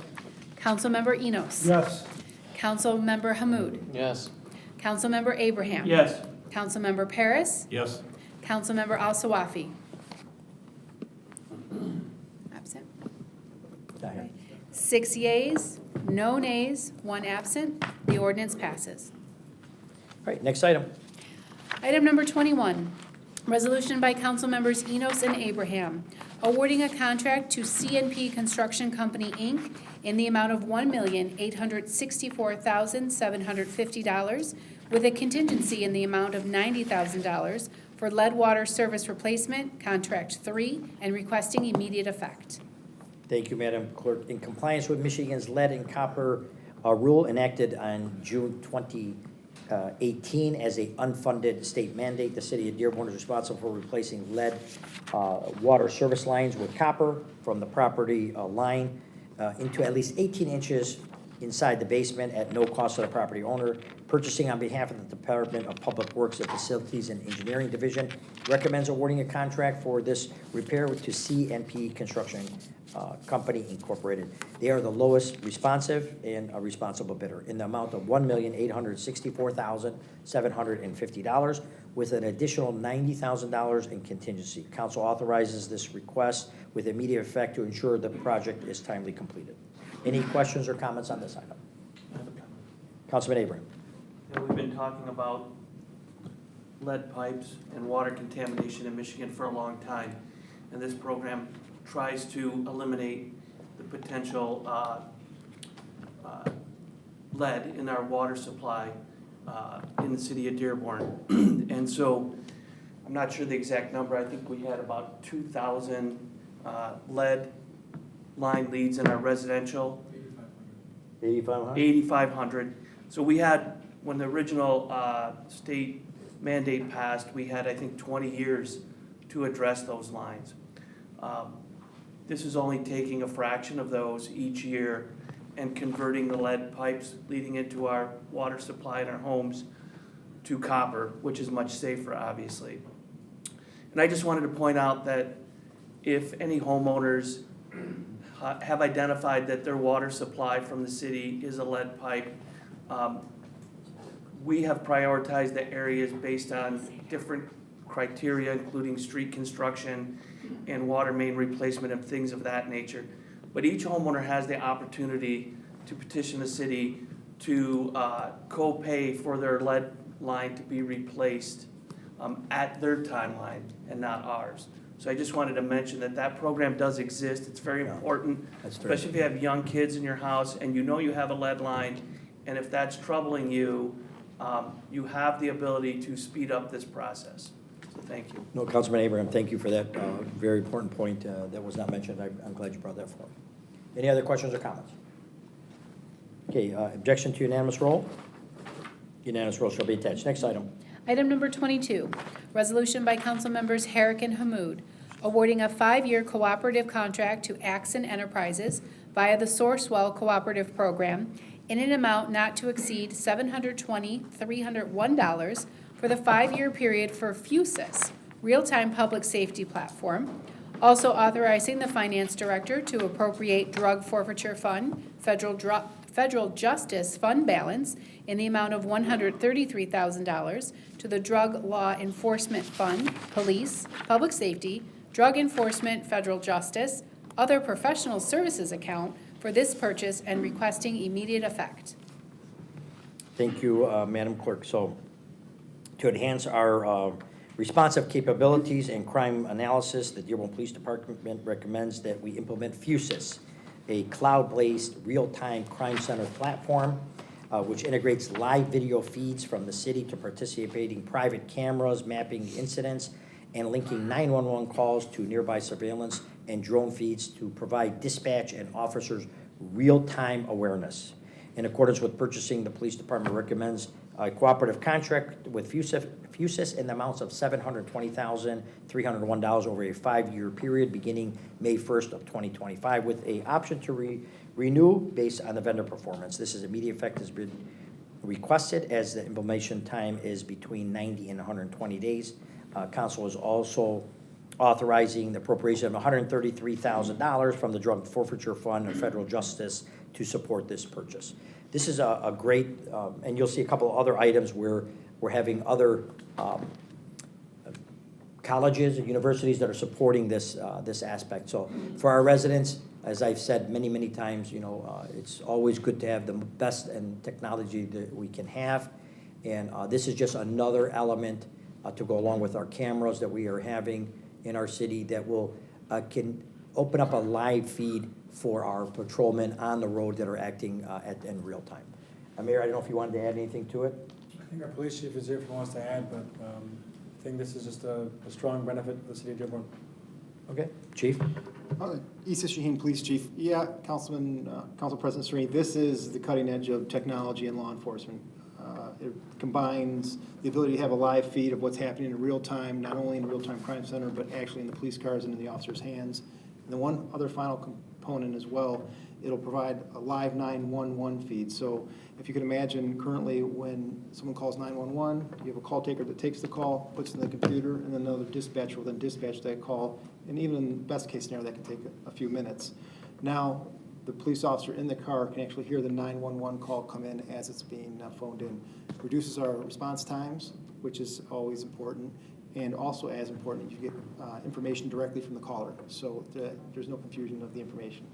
So I'm very excited about it. We'll be one of the only departments in the state of Michigan to have this technology, and once again, I thank you for your support and making us a premier agency here in the state. No, Chief, absolutely. Between the administration, the mayor's lead, and you know, I did a segment on the drones. We're, you know, for us, you know, like I said, it's easy for us to sit up here when you bring us something that we can implement, but when we see these go live in the action that happens, such as this, which we haven't seen yet, but I'm sure is going to pay huge dividends, just like we've seen in the drones that we authorize, where now we're having state police officers being trained by our officers, and our drones are at the cutting edge. And I know we talked once that they have heat seeking, where we found a child over by where I live, by U of M Dearborn, and found him and lost in the woods. So, you know, a minute, 2 minutes, every second matters. And to live in a city that we cherish as Dearborn, we want the best. And I appreciate and thank you and the mayor for bringing these things forward, looking forward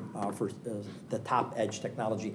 And this council body, this calendar year, seen something that I seen that was for a school shooting, that we wrote a letter to the school board and asked them if they could look into it for schools where they had cutting edge technology where an ID could press, you know, an active shooter. So anything we can get, we will take. I appreciate it, and I think the last thing I just want to add, in addition to all of those benefits, there's other untold benefits as well. I mean, we're literally recruiting officers from other agencies across the state that recognize that we're raised the bar here in the city of Dearborn and the police department. So again, I thank you. Thank you very much, Chief. Appreciate that. Very proud. Thank you. Councilman Paris. Yeah, thank you, Council President, and I appreciate the words of the police chief and actually bringing this subject forward, because I have not been very knowledgeable on this, and just so people know what the acronym FUSIS means, it's Fusion Universal Safety Utility System.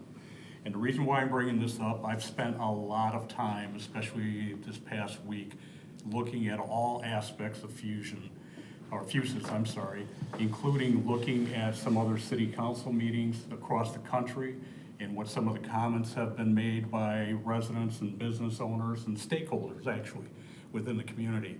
And also some presentations by FUSIS, which is now part of Axon, you know, just briefly last year, I think it was, and this whole program started 2019, and it's spread, to my knowledge, 250, 300 agencies now. I thought it was maybe just a little over 100, but doing some more research on it, I found out a lot of information. The only comments that I would make is I had a number of questions about FUSE's program since I first heard about it. It most recently came up briefly during a recent police study session for their budget, and last Thursday at a mayor's briefing before the council committee of the whole. I've spent many hours, as I said, looking at this and discussions online, pros and cons of the program, and this all started, as I said, just a few years ago, so it's a relatively new program.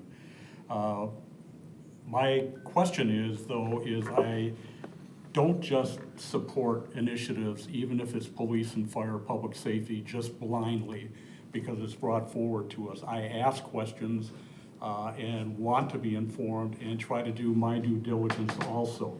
So I would be remiss in not stating, as the council president stated, that we have later on agenda items from the University of Michigan Dearborn and from the Henry Ford. These are areas that could have potential for violence or large crowd control measures. So having a program like this, I really do see the benefits.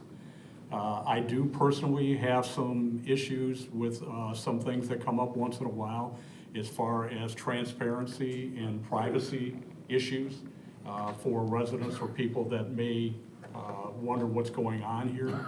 Fully cognizant of that. There are some agencies or cities within the country that have turned this down. And then there are some too that have turned around within a short order to come back and have approved this.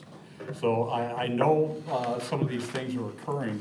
My question is, though, since this has been a period of time, especially with the college and with the Henry Ford as an example, I mean, this didn't just happen overnight. So I'm sure the administration has been working on this in the police department. I believe I heard from the sergeant during the study session that we've been looking into this basically for the last 9 months. I don't know if that's an accurate assessment. So I guess, wait, hang on. There's a reason why I'm asking. I know, but I just want to know, what's your question? Well, has it been? How long has it been, have they been working on it? Or are you asking why are the colleges giving us money for it? No, it's an indication to me that we've been working on this for a while, and then they are buying into it and want to come forward. And I appreciate that. Right. But it just makes me wonder, how long have we been working on this to begin with? Because it leads to my last question. Okay, Yeah. so Mayor, did you want to, Yeah. I'd like to know, when did you start thinking about this? Yeah, if you recall, in last year's budget sessions, we also brought up FUSIS at that time in conversation with council. And so you probably heard about FUSIS a little over a year ago, or just about a year ago. And the last year, we have done our due diligence in reaching out to the major stakeholders across the city to not just present to them FUSIS on paper, but to also bring them in and demonstrate the FUSIS live before them. And many of the major stakeholders which would be interested in opting into FUSIS were able to see it live at the police station. We called every major educational institution, as well as major corporations and other major retailers into that place. And so we've been working on it for a little over a year and trying to bring it to this place. We too don't do anything in haste. We do our due diligence. We don't bring up technologies just because it's the latest and greatest. We take our time to assess its effectiveness and then to pilot it and utilize it ourselves before we bring it forward to council. Okay. And if I could then, leading up to this question is, I was not real sure of the answers that I received during the mayor's briefing. Do we have any policy or procedures that we're working on currently or that we have that are going to be ready to go based on either, I know we don't use COLIA, but we do use the accreditation from the chiefs of police, here in. Well, Chief, I'd like, do we Chief, I'd like have to, a policy? yeah, I'd like the mayor to answer that because you asked that and we answered. I think Policies that's- handled by the mayor, so let the mayor answer the policy. I think the same data storage policies that we have on current cameras that we have across the city apply. In this instance, what's important to know is we don't own the camera footage. The camera footage is owned by the place of business. We do not have the right to copy and download anything without permission from that place of business if there's a crime incident that occurred. And that incident, just like our current camera footage, if we were to go and ask for DVR footage from a neighboring corner store, the same data policies that we have on the books today would apply to that data footage as well. That's the way the police department has operated for many a year, and we've made sure that our data policy is up to date. Sure, and I do understand, though, that having a policy in place will guide the officers and command staff about going to different businesses and asking for their input and how procedurally that will take place. So there really does need to be a policy and procedure in place.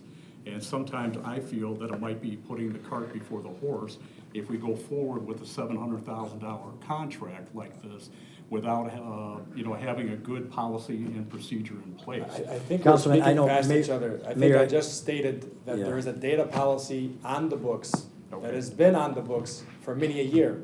Businesses will not have to come through us to opt into Fusus. They will go to Fusus's website and control their own metrics for themselves. Right. And so they're not gonna come through us and tell us A, B, C, D, and E. They will do that for themselves without having to come through us. They're contracted with Fusus. They're not having a contract with the city of Dearborn. Right, and I just like to remind, I'm Mayor, gonna- Mayor, I'm one gonna be done second. with this here in a Yeah, moment. no, I'm no, still we're not in my done. line of You questioning. still have, but let me answer. I want to I remind think you I'm just again. clarifying, I just I heard the want to remind the councilperson state, council. I know, one second, I heard the Councilman Parrish state, we're putting the cart before the horse, we do not have a data policy in the books. That is incorrect. You are wrong with that. That is false. As a former police officer, you should know that is incorrect. We have had data policies on the books for many years. They're up to date. Your former colleagues are the ones who manage that. If you don't have confidence in the sergeants and the command staff of our police department, you can say that. Regardless of the policy books in the place, I have no confidence in that leadership. Mayor, That's I think okay for you to you're state. getting ahead of What's yourself. not okay for you to state is false statement after statement, It's saying not that we false. don't have a data policy in the books. Okay, Mayor- We have a Didn't say data that. I policy didn't say on the you didn't books. have- Mayor, You know, would Councilman, you let me Councilman, finish? no, Because Councilman, I'm I gonna have to, tell- I'm Councilman, gonna I tell you. apologize, I have to I'm take a gonna minute, just give me a second, Council, I'll let you finish, but Councilman, I want to remind you, which I did at the last meeting, the council does not have purview over daily administrative aspects and policy. So I want to make that abundantly clear. You could vote yes, or you could vote no. You can, I know, but I thought we made this clear. And the administration is by charter in charge of administering the day-to-day actions and the policies of the police department. We are in charge of funding. So this is where I apologize, but I must go through and restate that, because you made a lot of research, and your question is, do you want a policy? You asked this the other day, and I told you, the policy is not under the jurisdiction of the city council. The city council cannot make policy to the police chief and the patrolman. So I want to make that abundantly clear, because I'd like you to move on to another question, since that cannot be answered. Okay, what I will Okay. Based on the answers that I got, I will both say to you and the mayor, I'm entitled to my opinion, I'm entitled to my comments, and you're gonna be possibly stunned to understand that I'm gonna vote for this. And there's reasons for it. We want you. There's reasons for it, and I'm getting to that, but, you keep on interrupting or interjecting with an Councilman, attitude can you like finish I your am the answer? problem. So, let me Councilman. finish here.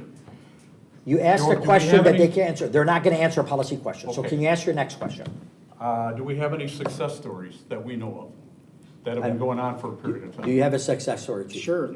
The Atlanta Police Department overwhelmingly supports it. I had my officers drive to South Bend, Indiana, and talk with the community members and the police departments there before we took action. We went to Kalamazoo. We don't spend $750,000 without making sure that we've looked into it properly. Okay. Last but not least, what I would suggest, and I would ask of my colleagues to consider, and even the administration, that should this pass tonight, I would like to ask for a report of what is going on with this Fusus within the police department, and what information can be provided every 4 to 6 months. Okay, So we have a full Councilman, implementation. I'm gonna make it very clear that you cannot make a statement that broad and blank. you have to make, you want to request a report on a certain timeline. You need to state what the report that you're requesting and what items you're requesting. Because Sure. I don't Okay, believe I in will tell running you right meetings now. where we may ask for No, fairy I will tales. tell you right now, within every 6 months, I would like a report back from the police department and/or the administration about where we stand with this Fuses and how many businesses or cameras that Fuses has been able to obtain for us to be able to have access to, just within those periods of time, every 6 months, just so we know where we stand with the Fuses program. All right, so Chief, and Jackie, do you understand that? The councilman's asking for a biannual report on how many Fuses people have signed up. Is that accurate, Councilman That's Pierce? an accurate statement. Okay, what else do you have? That's it. Okay. All right, and then, Mayor, just so we can clarify for the residents, I mean, are we going, In full you have something, transparency, Chief? Sergeant Harless just reminded me that that information will be publicly made available on the website. Okay, so then there's no need for a report. It's publicly available. We And can have- auditing. We can have our staff put it on in their calendar, and we'll go to the website and get that for them. All right, Chief, are the people that are coming forward and paying this, are we twisting their arms behind their back, telling them to give us this? Nobody No, said they absolutely. would. Okay, hold on, let me ask my question now.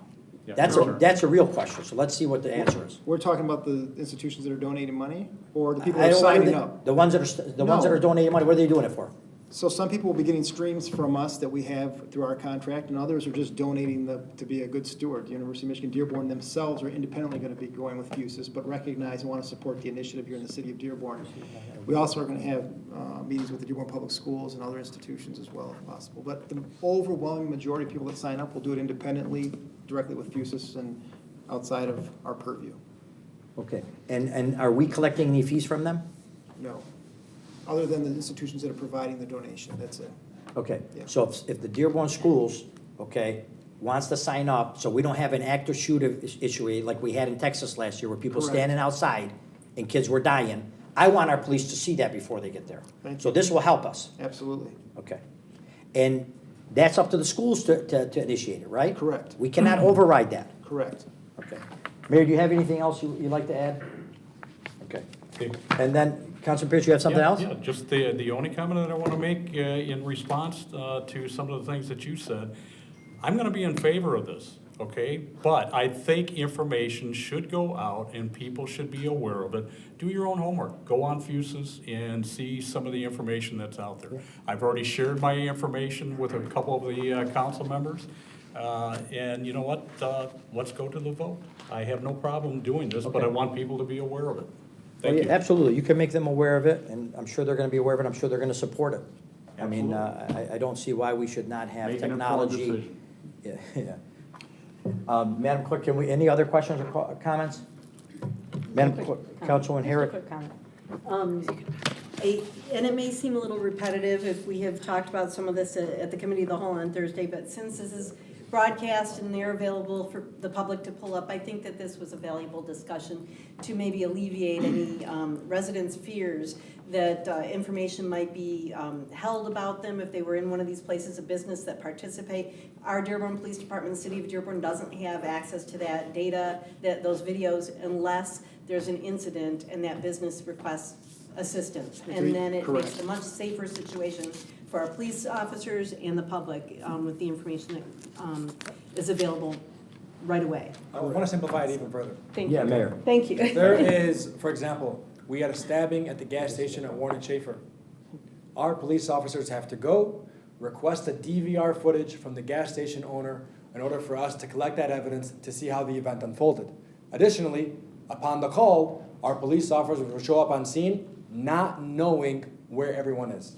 Here's the difference. With Fuses, if the gas station signs up, our officers would have access to see what's happening at the scene prior to them arriving, and if the gas station agrees in an incident where there is a crime, we'd be able to just use the online portal to crop the footage. That's it. So rather than receiving it on a USB thumb drive, we'd be able to download it online. That's ultimately the big difference. The additional additive benefit is if residents, sometimes there's a crime that happens in your street, if you have a Ring camera or something along those lines, you can just tell us you have a Ring camera. So when we come to your neighborhood, if you live on Calhoun Street, for example, and there was a car break-in, We can say, hey, well, we know 6233 Calhoun has a Ring camera. Send our officers there to see if they have video footage of an incident that might have unfolded right in front of their home. That is the additional advantage. We're not going out installing cameras. There's no facial recognition technology. For those businesses that have cameras, rather than having to do the old school way of downloading a DVR, we'd have immediate access and real-time footage. We had a potential for a shooting incident at a major retailer. Our cops went in blind. In this instance, they would have access only in emergency situations to view the individuals that had guns inside that major retailer. And only we could download the footage if that major retailer would agree. All these determinations are set by the retailer. They're not set by us. And then Mayor, we had this other thank you for question. that clarification. That's exactly how it works. I mean, I know, we've been I didn't going wanna over get this in the for a weeds with it, long but yeah. time. It's not yesterday it came through. And then just for the attorney, we had this question before too regarding privacy, okay? And I wanted to make it abundantly clear. You have no expectation of privacy in the public outside. So people ask, well, not really people. Some people, I don't know, ask, what's the privacy? If you're walking on the street, you do not have the same privacy as you do if you're inside your home. Mr. Romer, can you explain the privacy, since that was brought up as well by the councilman, about the privacy aspect to it? Yeah, I think you did a great job. There's no expectation of privacy in a public place. None. Okay, because that took us an hour to go the other day regarding it as well. And unfortunately, I know people might not like this, but I'm in charge from keeping the meetings going and in the scope of what we have. Okay, so when you ask a question about privacy, when there is no expectation of privacy for somebody walking outside in the public view, it needs to be said. Okay, we're trying to protect our residents. And Chief, you already know, because when I took over this council, I made every council member, right, that wanted to, which everybody did, sign up and go and patrol to see what the flock cameras did. Now, this is not a live feed, right? And I had to ask one of your officers, how are you finding this crime? And they said, we had to call Canton. Why are we calling Canton to get a plate read, right, when we are the city of Dearborn? When we get these installed up and running, I'll encourage everybody to come and do another ride-along and see how it works. I will request that through the council to you for it. But I want everyone to know, we're trying to make our residents safe and more protected. And the bad guys, regardless of policy as far as their personal, what do you want to call, privacy aspect, they don't have more rights than we do. And we have to make sure that we protect our residents. I think this is a phenomenal job. And obviously, the University of Michigan, on the next item, and the Henry Ford College are writing checks to support it. I think this thing is wonderful, and I can't thank you enough for bringing it forward, okay? I have 5 children, and I believe that this is the most important aspect. People live in the city of Dearborn because of our public safety, and this just shows that we're not waiting. We're actually moving forward. Council President, on behalf of the police department, we appreciate your support. Oh, thank you. Any other questions? All right, can we have a roll call vote? Absolutely. Council President Sereni. Yes. Councilmember Enos. Yes. Councilmember Hamud. Yes. Councilmember Abraham. Yes. Councilmember Paris. Yes. Councilmember Al Sawafi. Yes. Councilmember Herrick. Yes. 7 yeas, no nays. Everyone was present. The resolution passes. Thank you, Madam Clerk. Next item. Thank you, Chief. Item number 23, resolution by council members Enos and Al Sawafi awarding a contract to Elite Textile Trading LLC in the amount of $42,120 for the purchase of smoke detectors for the fire department and requesting immediate effect. The fire department is offering home inspections for Dearborn and Melvindale residents when needed supplies to install smoke detectors and to enhance fire safety. In accordance with purchasing, the fire department recommends purchase 2,000 long life, 20 years, smoke detectors annually from Elite Textile Trading LLC in the amount of $42,120, and immediate effect is being requested. Chief, I know you're here on this item. I know that, I'll be honest with you folks, as far as safety aspect, I was shocked myself as a lifelong resident. And I had the pleasure to go alongside the chief a few years back and install some of these phenomenal units, self-contained, 20-year batteries, don't need any plugs or any aspect to it. But I'm also very surprised and saddened on how many fires or lives do end up we are lost because of no alert system. So Chief, if you'd like to just expand on it.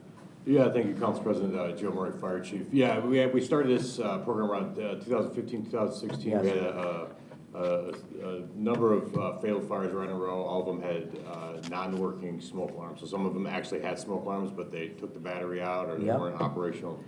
So we wrote a grant and we've been running this program ever since. I think we're about 6,500 homes that we've installed smoke alarms. So the smoke alarms are 10-year lithium-ion batteries. It says 20. Oh. Oh, maybe mine's a typo. Mine says 20, because I knew they were 10 before, but it says 20. It's a minimum of 10 years. Okay. Fully Thanks for the safety. encapsulated lithium-ion battery, can't take it out. We actually go in free of charge. We'll bring the smoke alarms, we'll install them right in the residence, and go over just a little bit of fire safety with the residents. But it's been a great program. We get compliments on it every day, and we're in and out in 20 minutes. So. Chief, I can't thank you enough, because I don't think we had did this in the past, and I know you are our grant writing forte before we had our grants department. And I really appreciate it. Like I said, I was stunned the amount of fires that happen, and without having fire detectors to alert them. So how does a resident get one of these? So a resident can call us, any resident of Dearborn or Melvindale, either owner occupied or rental, can call area code 313-943-2277, and we can get set up with an appointment that's convenient for them. We typically do the installs, typical business hours, 8 to 5. All right, excellent. Well, I really appreciate it. I know Councilman Al-Sawafi has something to add. Councilman? Yeah, thank you, Council President. Chief, thank you so much for your support. I know at one point a resident called me that was a renter, and this is a recent change to the program, because before it used to be just for homeowners. A resident in the city of Dearborn called, they were a renter and they couldn't get one installed.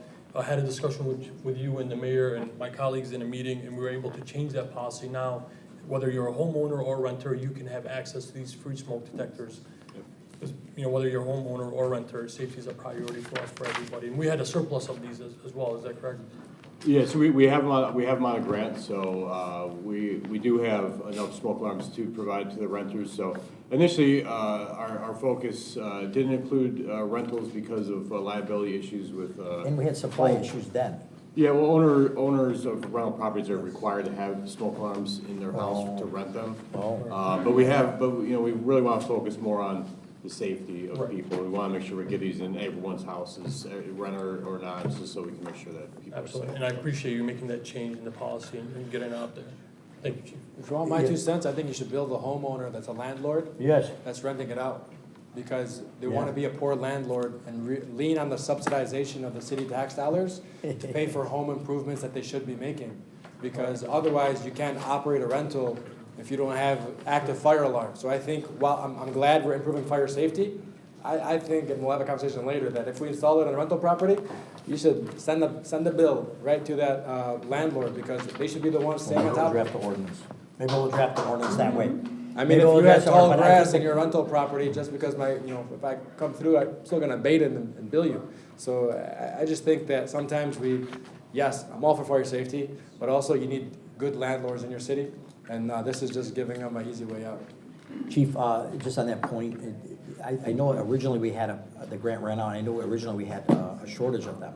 Are you now saying that we have an oversupply? We have more than we need? So yeah, this is the second part. This is a 2-year grant. So Okay. we're making the second purchase off this grant. So this is our third 2-year grant that we've received so far since the program started. So this is our second. But you don't purchase. have any left over each time where you completed? No, we go through all of them. That's what I'm saying. Yeah, we've had a few times where some of the service clubs have bought additional smoke alarms because we've gone through every one of them. That was my understanding too, Yep. is that we had the service clubs such as maybe the Rotary or so on chip in to help Yep. go. And I appreciate that, and I appreciate the comments for the renters, and Mayor will have to look into that, but we got to make sure they're safe first, and then we'll go from there. But thank you, Councilman Al-Sawafi. Did you have anything else to add? No, that's it, thank you. Any other questions or comments? Councilman Hamud? Is charging the landlords a council action or an administrative thing they can do? No, that would be, my opinion, it would be an ordinance. Mr. Romer? We can do it administratively, figure it out. You could, but he's asking, the administration does it, absolutely, but it could be done through ordinance. Is that correct, Mr. Romer? Either or. Okay. Yeah. I support. Good idea. Okay? charging them. Yeah. So we'll have the administration look into it, and then we can follow up, Jack, if you just put that on there for that. But Chief, thank you so much. Thank you. Thank you. All right, any other comments, question? Okay, unanimous roll shall be attached. Next item.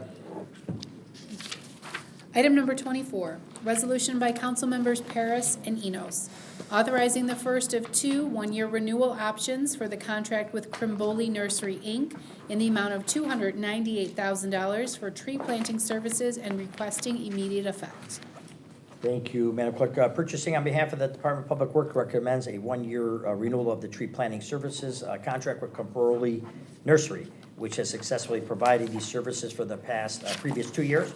This contract continues to ensure supporting our Tree Cities planning program, including free replacement trees for our residents in the easements where they have been removed. And as the mayor has indicated, and I think is law sometimes, you can ask us to put it on the private property, and if there is available, they will do that as well. This is a far departure. In the past, folks, we used to charge $175 your portion for the easement.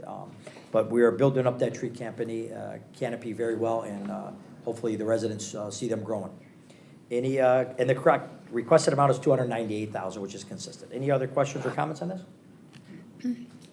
Okay, unanimous roll shall be attached. Next item. Item number 25, resolution by council members Herrick and Enos, acknowledging a donation in the amount of $20,000 from the University of Michigan Dearborn to assist in the implementation of FUSIS, a real-time public safety platform for the police department. Also authorizing the finance director to recognize and appropriate the donation in the police, administration, miscellaneous revenues, contributions, donations from private sources account, and requesting immediate effect. The police department, thank you, Madam Clerk. The police department is requesting the recognition of $20,000 donation from the University of Michigan Dearborn. That's where I graduated from. So I'm glad they deposited that. To support the implementation of FUSIS, the real-time public safety platform, and it's requested that the finance director be authorized to recognize the $20,000 under the police administration miscellaneous, revenues and contribution donations from private sources. I wanted to thank the University of Michigan Dearborn for their support on this system. And immediate effect is being requested. Any questions or comments? Unanimous roll shall be attached. Next item. Item number 26, resolution by council members Al-Sawafi and Herrick, acknowledging a donation in the amount of $20,000 from the Henry Ford to assist in the implementation of FUSIS, a real-time public safety platform for the police department. Also authorizing the finance director to recognize the donation in the police, administration, miscellaneous revenues, contributions, donations from private sources account, and requesting immediate effect. Thank you, Madam Clerk. And again, this is another support of the donations being requested to be recognized from the Henry Ford to support the implementation of the FUSIS real-time public safety platform. And the request is to authorize the $20,000. And we'd like to thank the Henry Ford as well. Any questions or comments on this? Any objection to unanimous roll? Unanimous roll shall be attached. Next item. Item number 27, resolution by council members Abraham and Herrick, authorizing the Parks and Recreation Department to conduct fireworks displays at Camp Dearborn during the 2025 camping season on May 24th, July 5th, and August 30th, 2025, with rain dates of May 25th, July 6th, and August 31st, 2025, and requesting immediate effect. Thank you, Madam Clerk. This is exciting news, folks. I know it's been starting to get the weather a little warmer, and it's always good to authorize fireworks. So the administration is requesting the council to approve 3 firework display shows at Camp Dearborn during the 2025 camping season, scheduled for May 24th, July 5th, August 30th, with rain dates of May 25th, July 6th, and August 31st. These events align with holiday weekends and are intended to enhance our seasonal program. The total amount being requested is $24,000, and immediate effect is being requested. I can't thank the Parks and Rec enough. I wanted to ask if the Wi-Fi is working in Camp Dearborn, but they're working on it. Okay, good. So look, folks, we're putting money into Camp Dearborn. I know there's been in the past rumors Camp Dearborn's going nowhere. It's Camp Dearborn, and we're going to continue to reinvest into it. So these events are really nice. If you get a chance to go out to Camp Dearborn and check out the fireworks, please do. Any questions or comments? Okay, unanimous, roll shall be attached. Next item. Item number 28, resolution by council members Herrick and Enos, authorizing the purchase of the property located at 13717 Haggerty from ILC Dearborn LLC for the sum of $360,000 to be utilized by the fire department for parking and storage space. Also authorizing the mayor and corporation council or his designee to execute documents to effectuate this transaction on behalf of the city, and authorizing the finance director to issue his proper warrant in the amount of $360,000, subject to adjustments and certain stipulations, and requesting immediate effect. Thank you, Madam Clerk. The city of Dearborn had the opportunity to purchase 13717 Haggerty from ILC Dearborn LLC for the amount of $360,000. This property is located less than half a block away from the fire station and is essential for resolving long-standing parking challenges for our fire station and providing critical storage space for emergency management supplies, as there is a building on this property as well. The closing is expected to happen within 90 days of council approval. Any questions or comments on this item? Councilwoman Harrod? Thank you, Council President.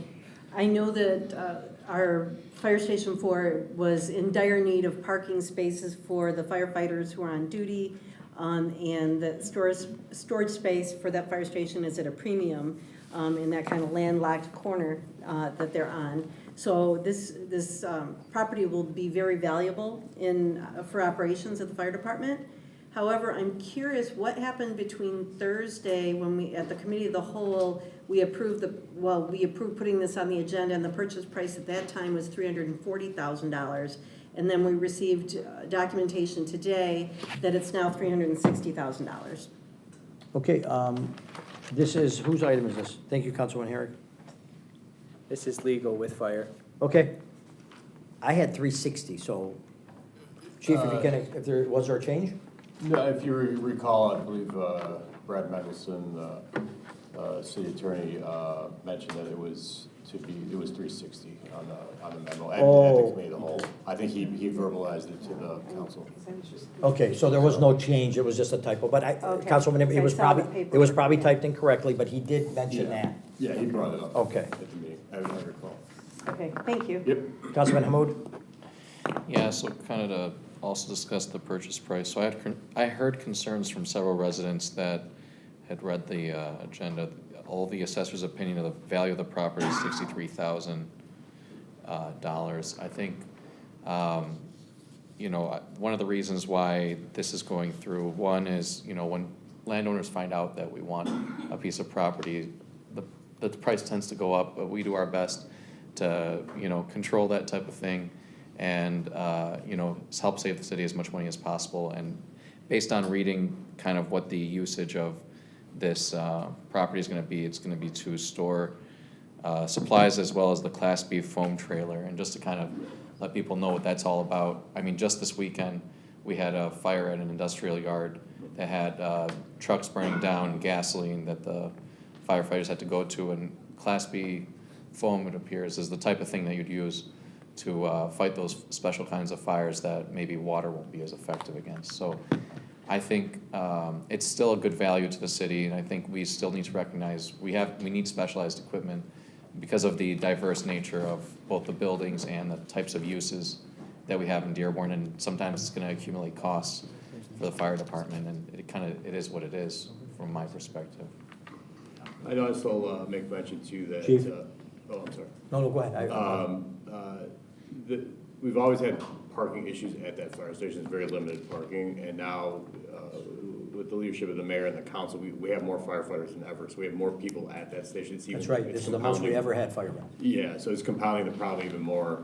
We've tried different avenues other than buying property. We tried to close off the alley if we could. Vacate an alleyway. Yeah, I wasn't able to do it. We used to be able to park at another area of business. We're not able to do that anymore. So we're really kind of.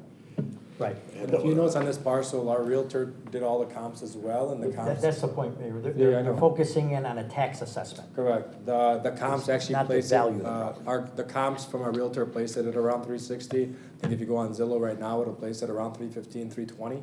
And so I think that's also of important note. And I also know I spoke with one of the adjacent business owners who didn't know the city had an interest, and he expressed to me that back in 2009, he had offered $250 for the parcel. So that's about 15 or so years ago. And so I know that we were well within where we should be when it comes down to. Yeah, I have no disagreement. I just ask, Mr. Romer, just from legal, when there is a property, I respect the assessor's opinion of a taxable value, but you know, there's lots by me that are selling for $1 million with no home on it. Correct. So there's no property you can buy in the city of Dearborn for $35,000, so none. So I just request that, as far as the mayor is indicating, I didn't see that we had a realtor assessment. Realty Group, we asked for the comps to the price. Yeah, Sure. our realtor gave us the comparables for this parcel based off the micro look. What you're seeing from an assessor is a macro look based off equalization. Yeah, I'm asking that the assessors be reduced on property like this to a secondary opinion. The market value Yeah, we can add. is what we need to be We looking do at. that in-house through our department. Okay. We'll add that information as backup. That's all I'm asking, Yeah, because what's happening is skewing it. If a resident looks at that, they look at They it, I read a mean, paragraph and then just say why. yeah, I mean, we know from our Wagner that Ford, you know, had to make several LLC shells companies to purchase properties. We understand that. But I don't want residents to think that we're misappropriating funding. There's no property that you could buy for $60,000 in that lot, so. I appreciate the fact that, I know that you did that, but I want to make sure the residents. Trust me, I pushed back at the chief. Oh, I know you Can did. I just Oh, speak to did you? that though? Because part of the backup, I don't want it to be public because it has not closed. This That's is true. you approving the property, and then it's gonna go to the seller for signature. If you disclose That's fair, your position, it's going to be public before they execute the offer to purchase. Well, that's, Mr. Roman, you're absolutely right. I didn't think of that aspect. I appreciate that, and that No, makes I- more sense. So maybe we could just leave Want me that to, for I you, can. could just let us know, or a council member that has a question regarding it can seek the legal for that aspect. How about that? Because there's a privilege there. Mr. Romer?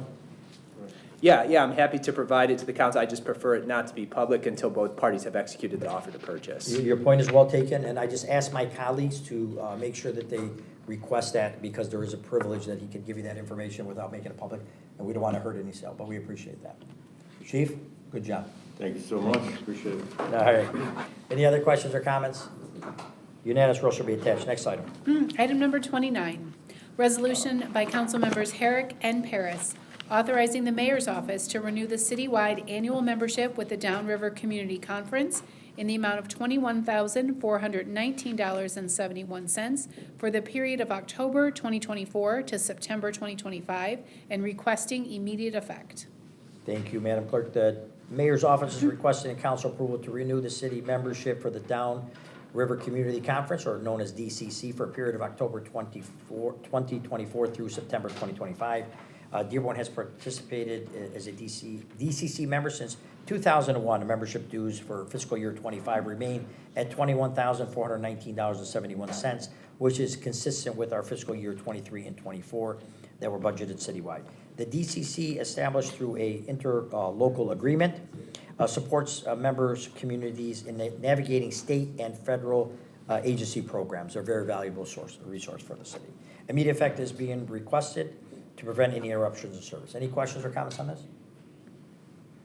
Okay, unanimous roll shall be attached. Next item. Item number 30, resolution by council members Abraham and Enos, concurring in the appointment of Hassan Korani to the Parks and Recreation Commission with a term ending June 30th, 2028, and requesting immediate effect. Thank you, Madam Clerk. And I'd just like to recognize all, in good standing of the council practice, we always recognize our commissioners and boards. Our website has those vacancies open. I wanted to thank each and every one of them and remind everyone these are volunteer positions that are very, very useful to the council, the administration, and the entire process of being being part of our city of Dearborn. So just to clarify, we'd like to recognize the council to approve and appoint Hassan Korani to the Parks and Recreation Commission for a 3-year term ending June 30th, 2028. And just a reminder for all of these appointees, failure of a multi-member body appointee to possess the required qualifications for appointment by the charter or law shall result in the member's immediate vacancy from the multi-body which it is being appointed to. Any questions or comments?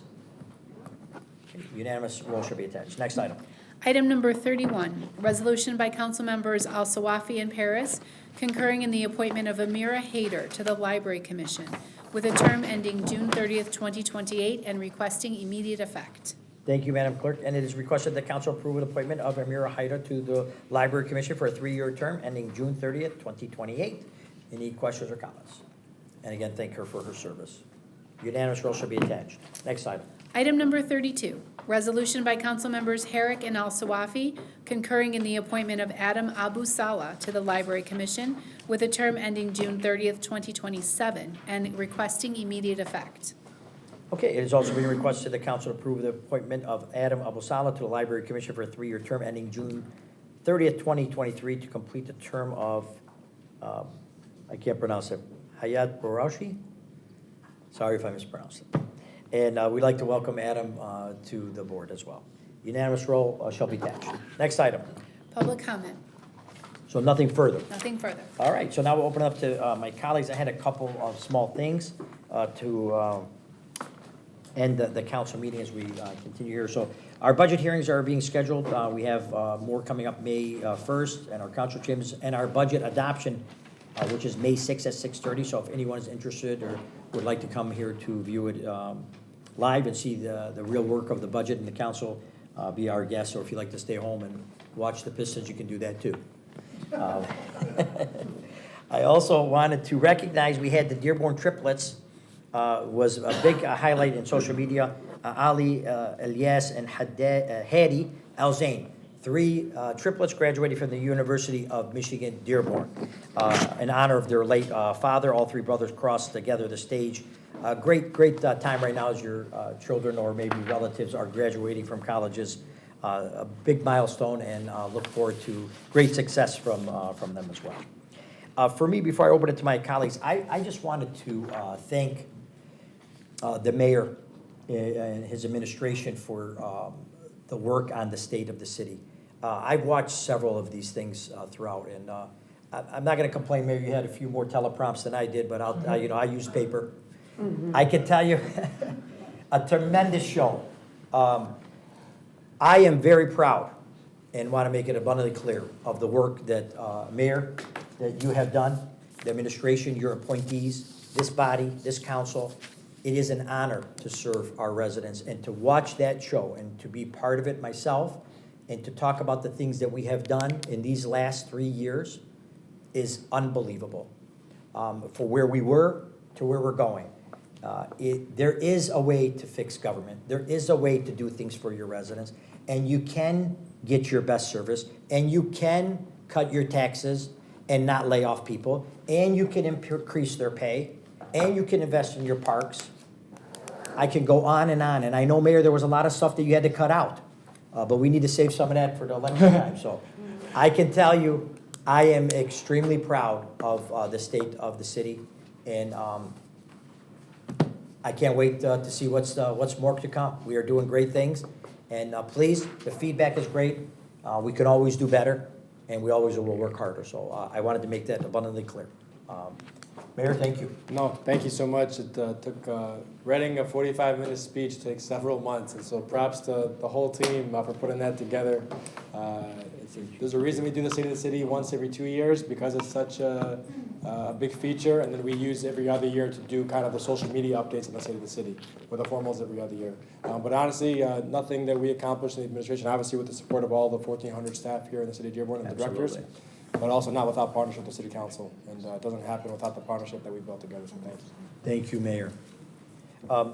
From my council, anyone else had something to add? Councilwoman Herrick. Thank you, Council President. I think the mayor would you like to talk about the Mayor's Arts Awards? I can talk about it? I talked about it last time and you gave me a hard time. We got you down as doing that. That's your vote. This is April Arts Month in Dearborn. We've been celebrating Arts Month for, maybe about 12 years in April, highlighting all the wonderful galleries and the partnership with the Dearborn Public Schools in bringing arts opportunities to people of all ages at our Ford Community Performing Arts Center and across the city. Coming up this week, on Thursday, the public is invited to another free event during April Arts Month, 6 p.m. at the Henry Ford Centennial Library. We will be dedicating the gallery on the first floor of the library to honor Emma Jean Woodyard for her decades of dedication and free service. A lot of people don't realize that she does not take a paycheck for being the executive director of the Dearborn Community Fund. And it's been her passion to support and uplift the arts and give people in our city and visitors to our city an opportunity to participate in the arts or enjoy the arts, really enhancing the vibrancy of our city. So in thanks to her decades of service, 6 p.m., there is a wonderful program planned in the auditorium at the Henry Ford Centennial Library, including, of course, the gallery itself. There's a special art exhibit where artists that she has worked with over the decades are showing pieces of their artwork, and some of them have stories posted next to the art about how she has impacted their lives and their professions. And then inside the auditorium, we have a program with some speakers representing various decades of her collaboration with other organizations here in Dearborn, and a very special musical tribute with vocalists. So please come out and join us for this wonderful show and refreshments on Thursday night at 6 p.m. And then on Monday in Studio A at the Ford Community and Performing Arts Center, another free opportunity to enjoy the arts.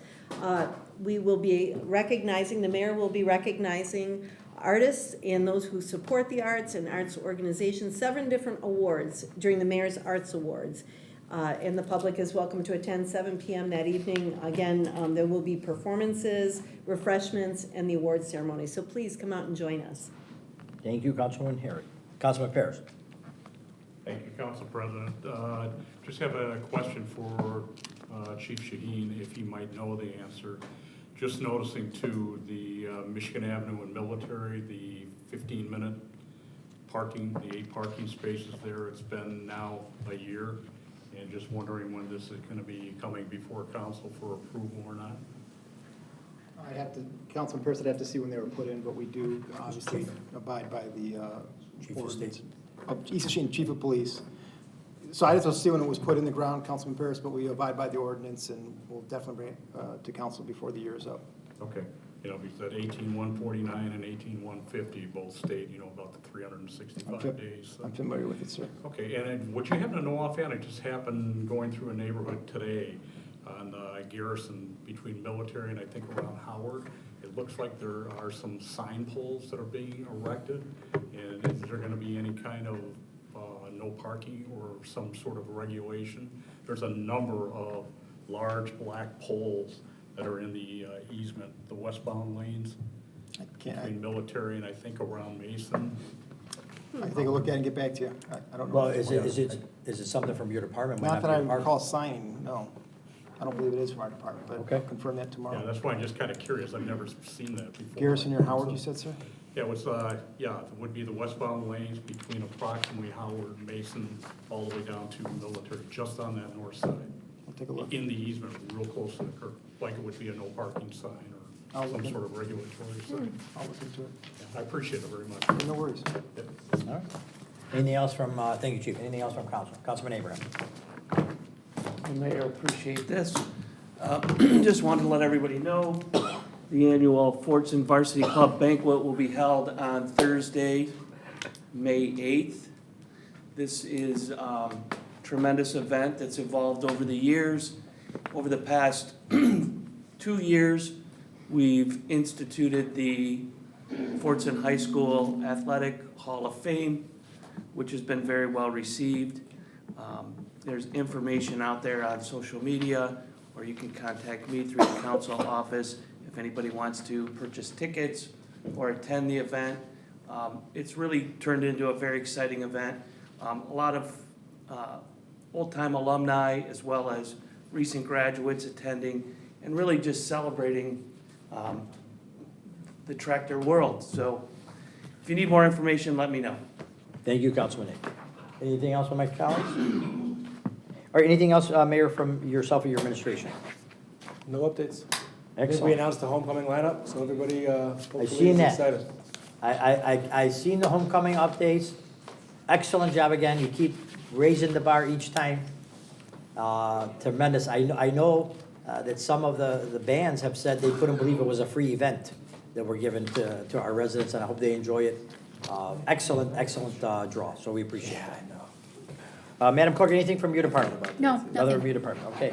So next we will open our second public forum. Anyone here to address the council regarding city business, please step forward and just state your name and address for the record. Good evening. Good evening. I'm Rob Burns, 5110 Neckel. Can we go back in time to the consent agenda, just for a second? Yeah. When I was watching the meeting earlier, item 15, you were authorizing about $213,000 for work, a change order on Lapeer, Ten Eyck, and Summer Stevens Pool. So my question is, those pools have to be open in about 2 months with these change orders, and we know when people start digging, things can happen. Do you think the pools will be open on time?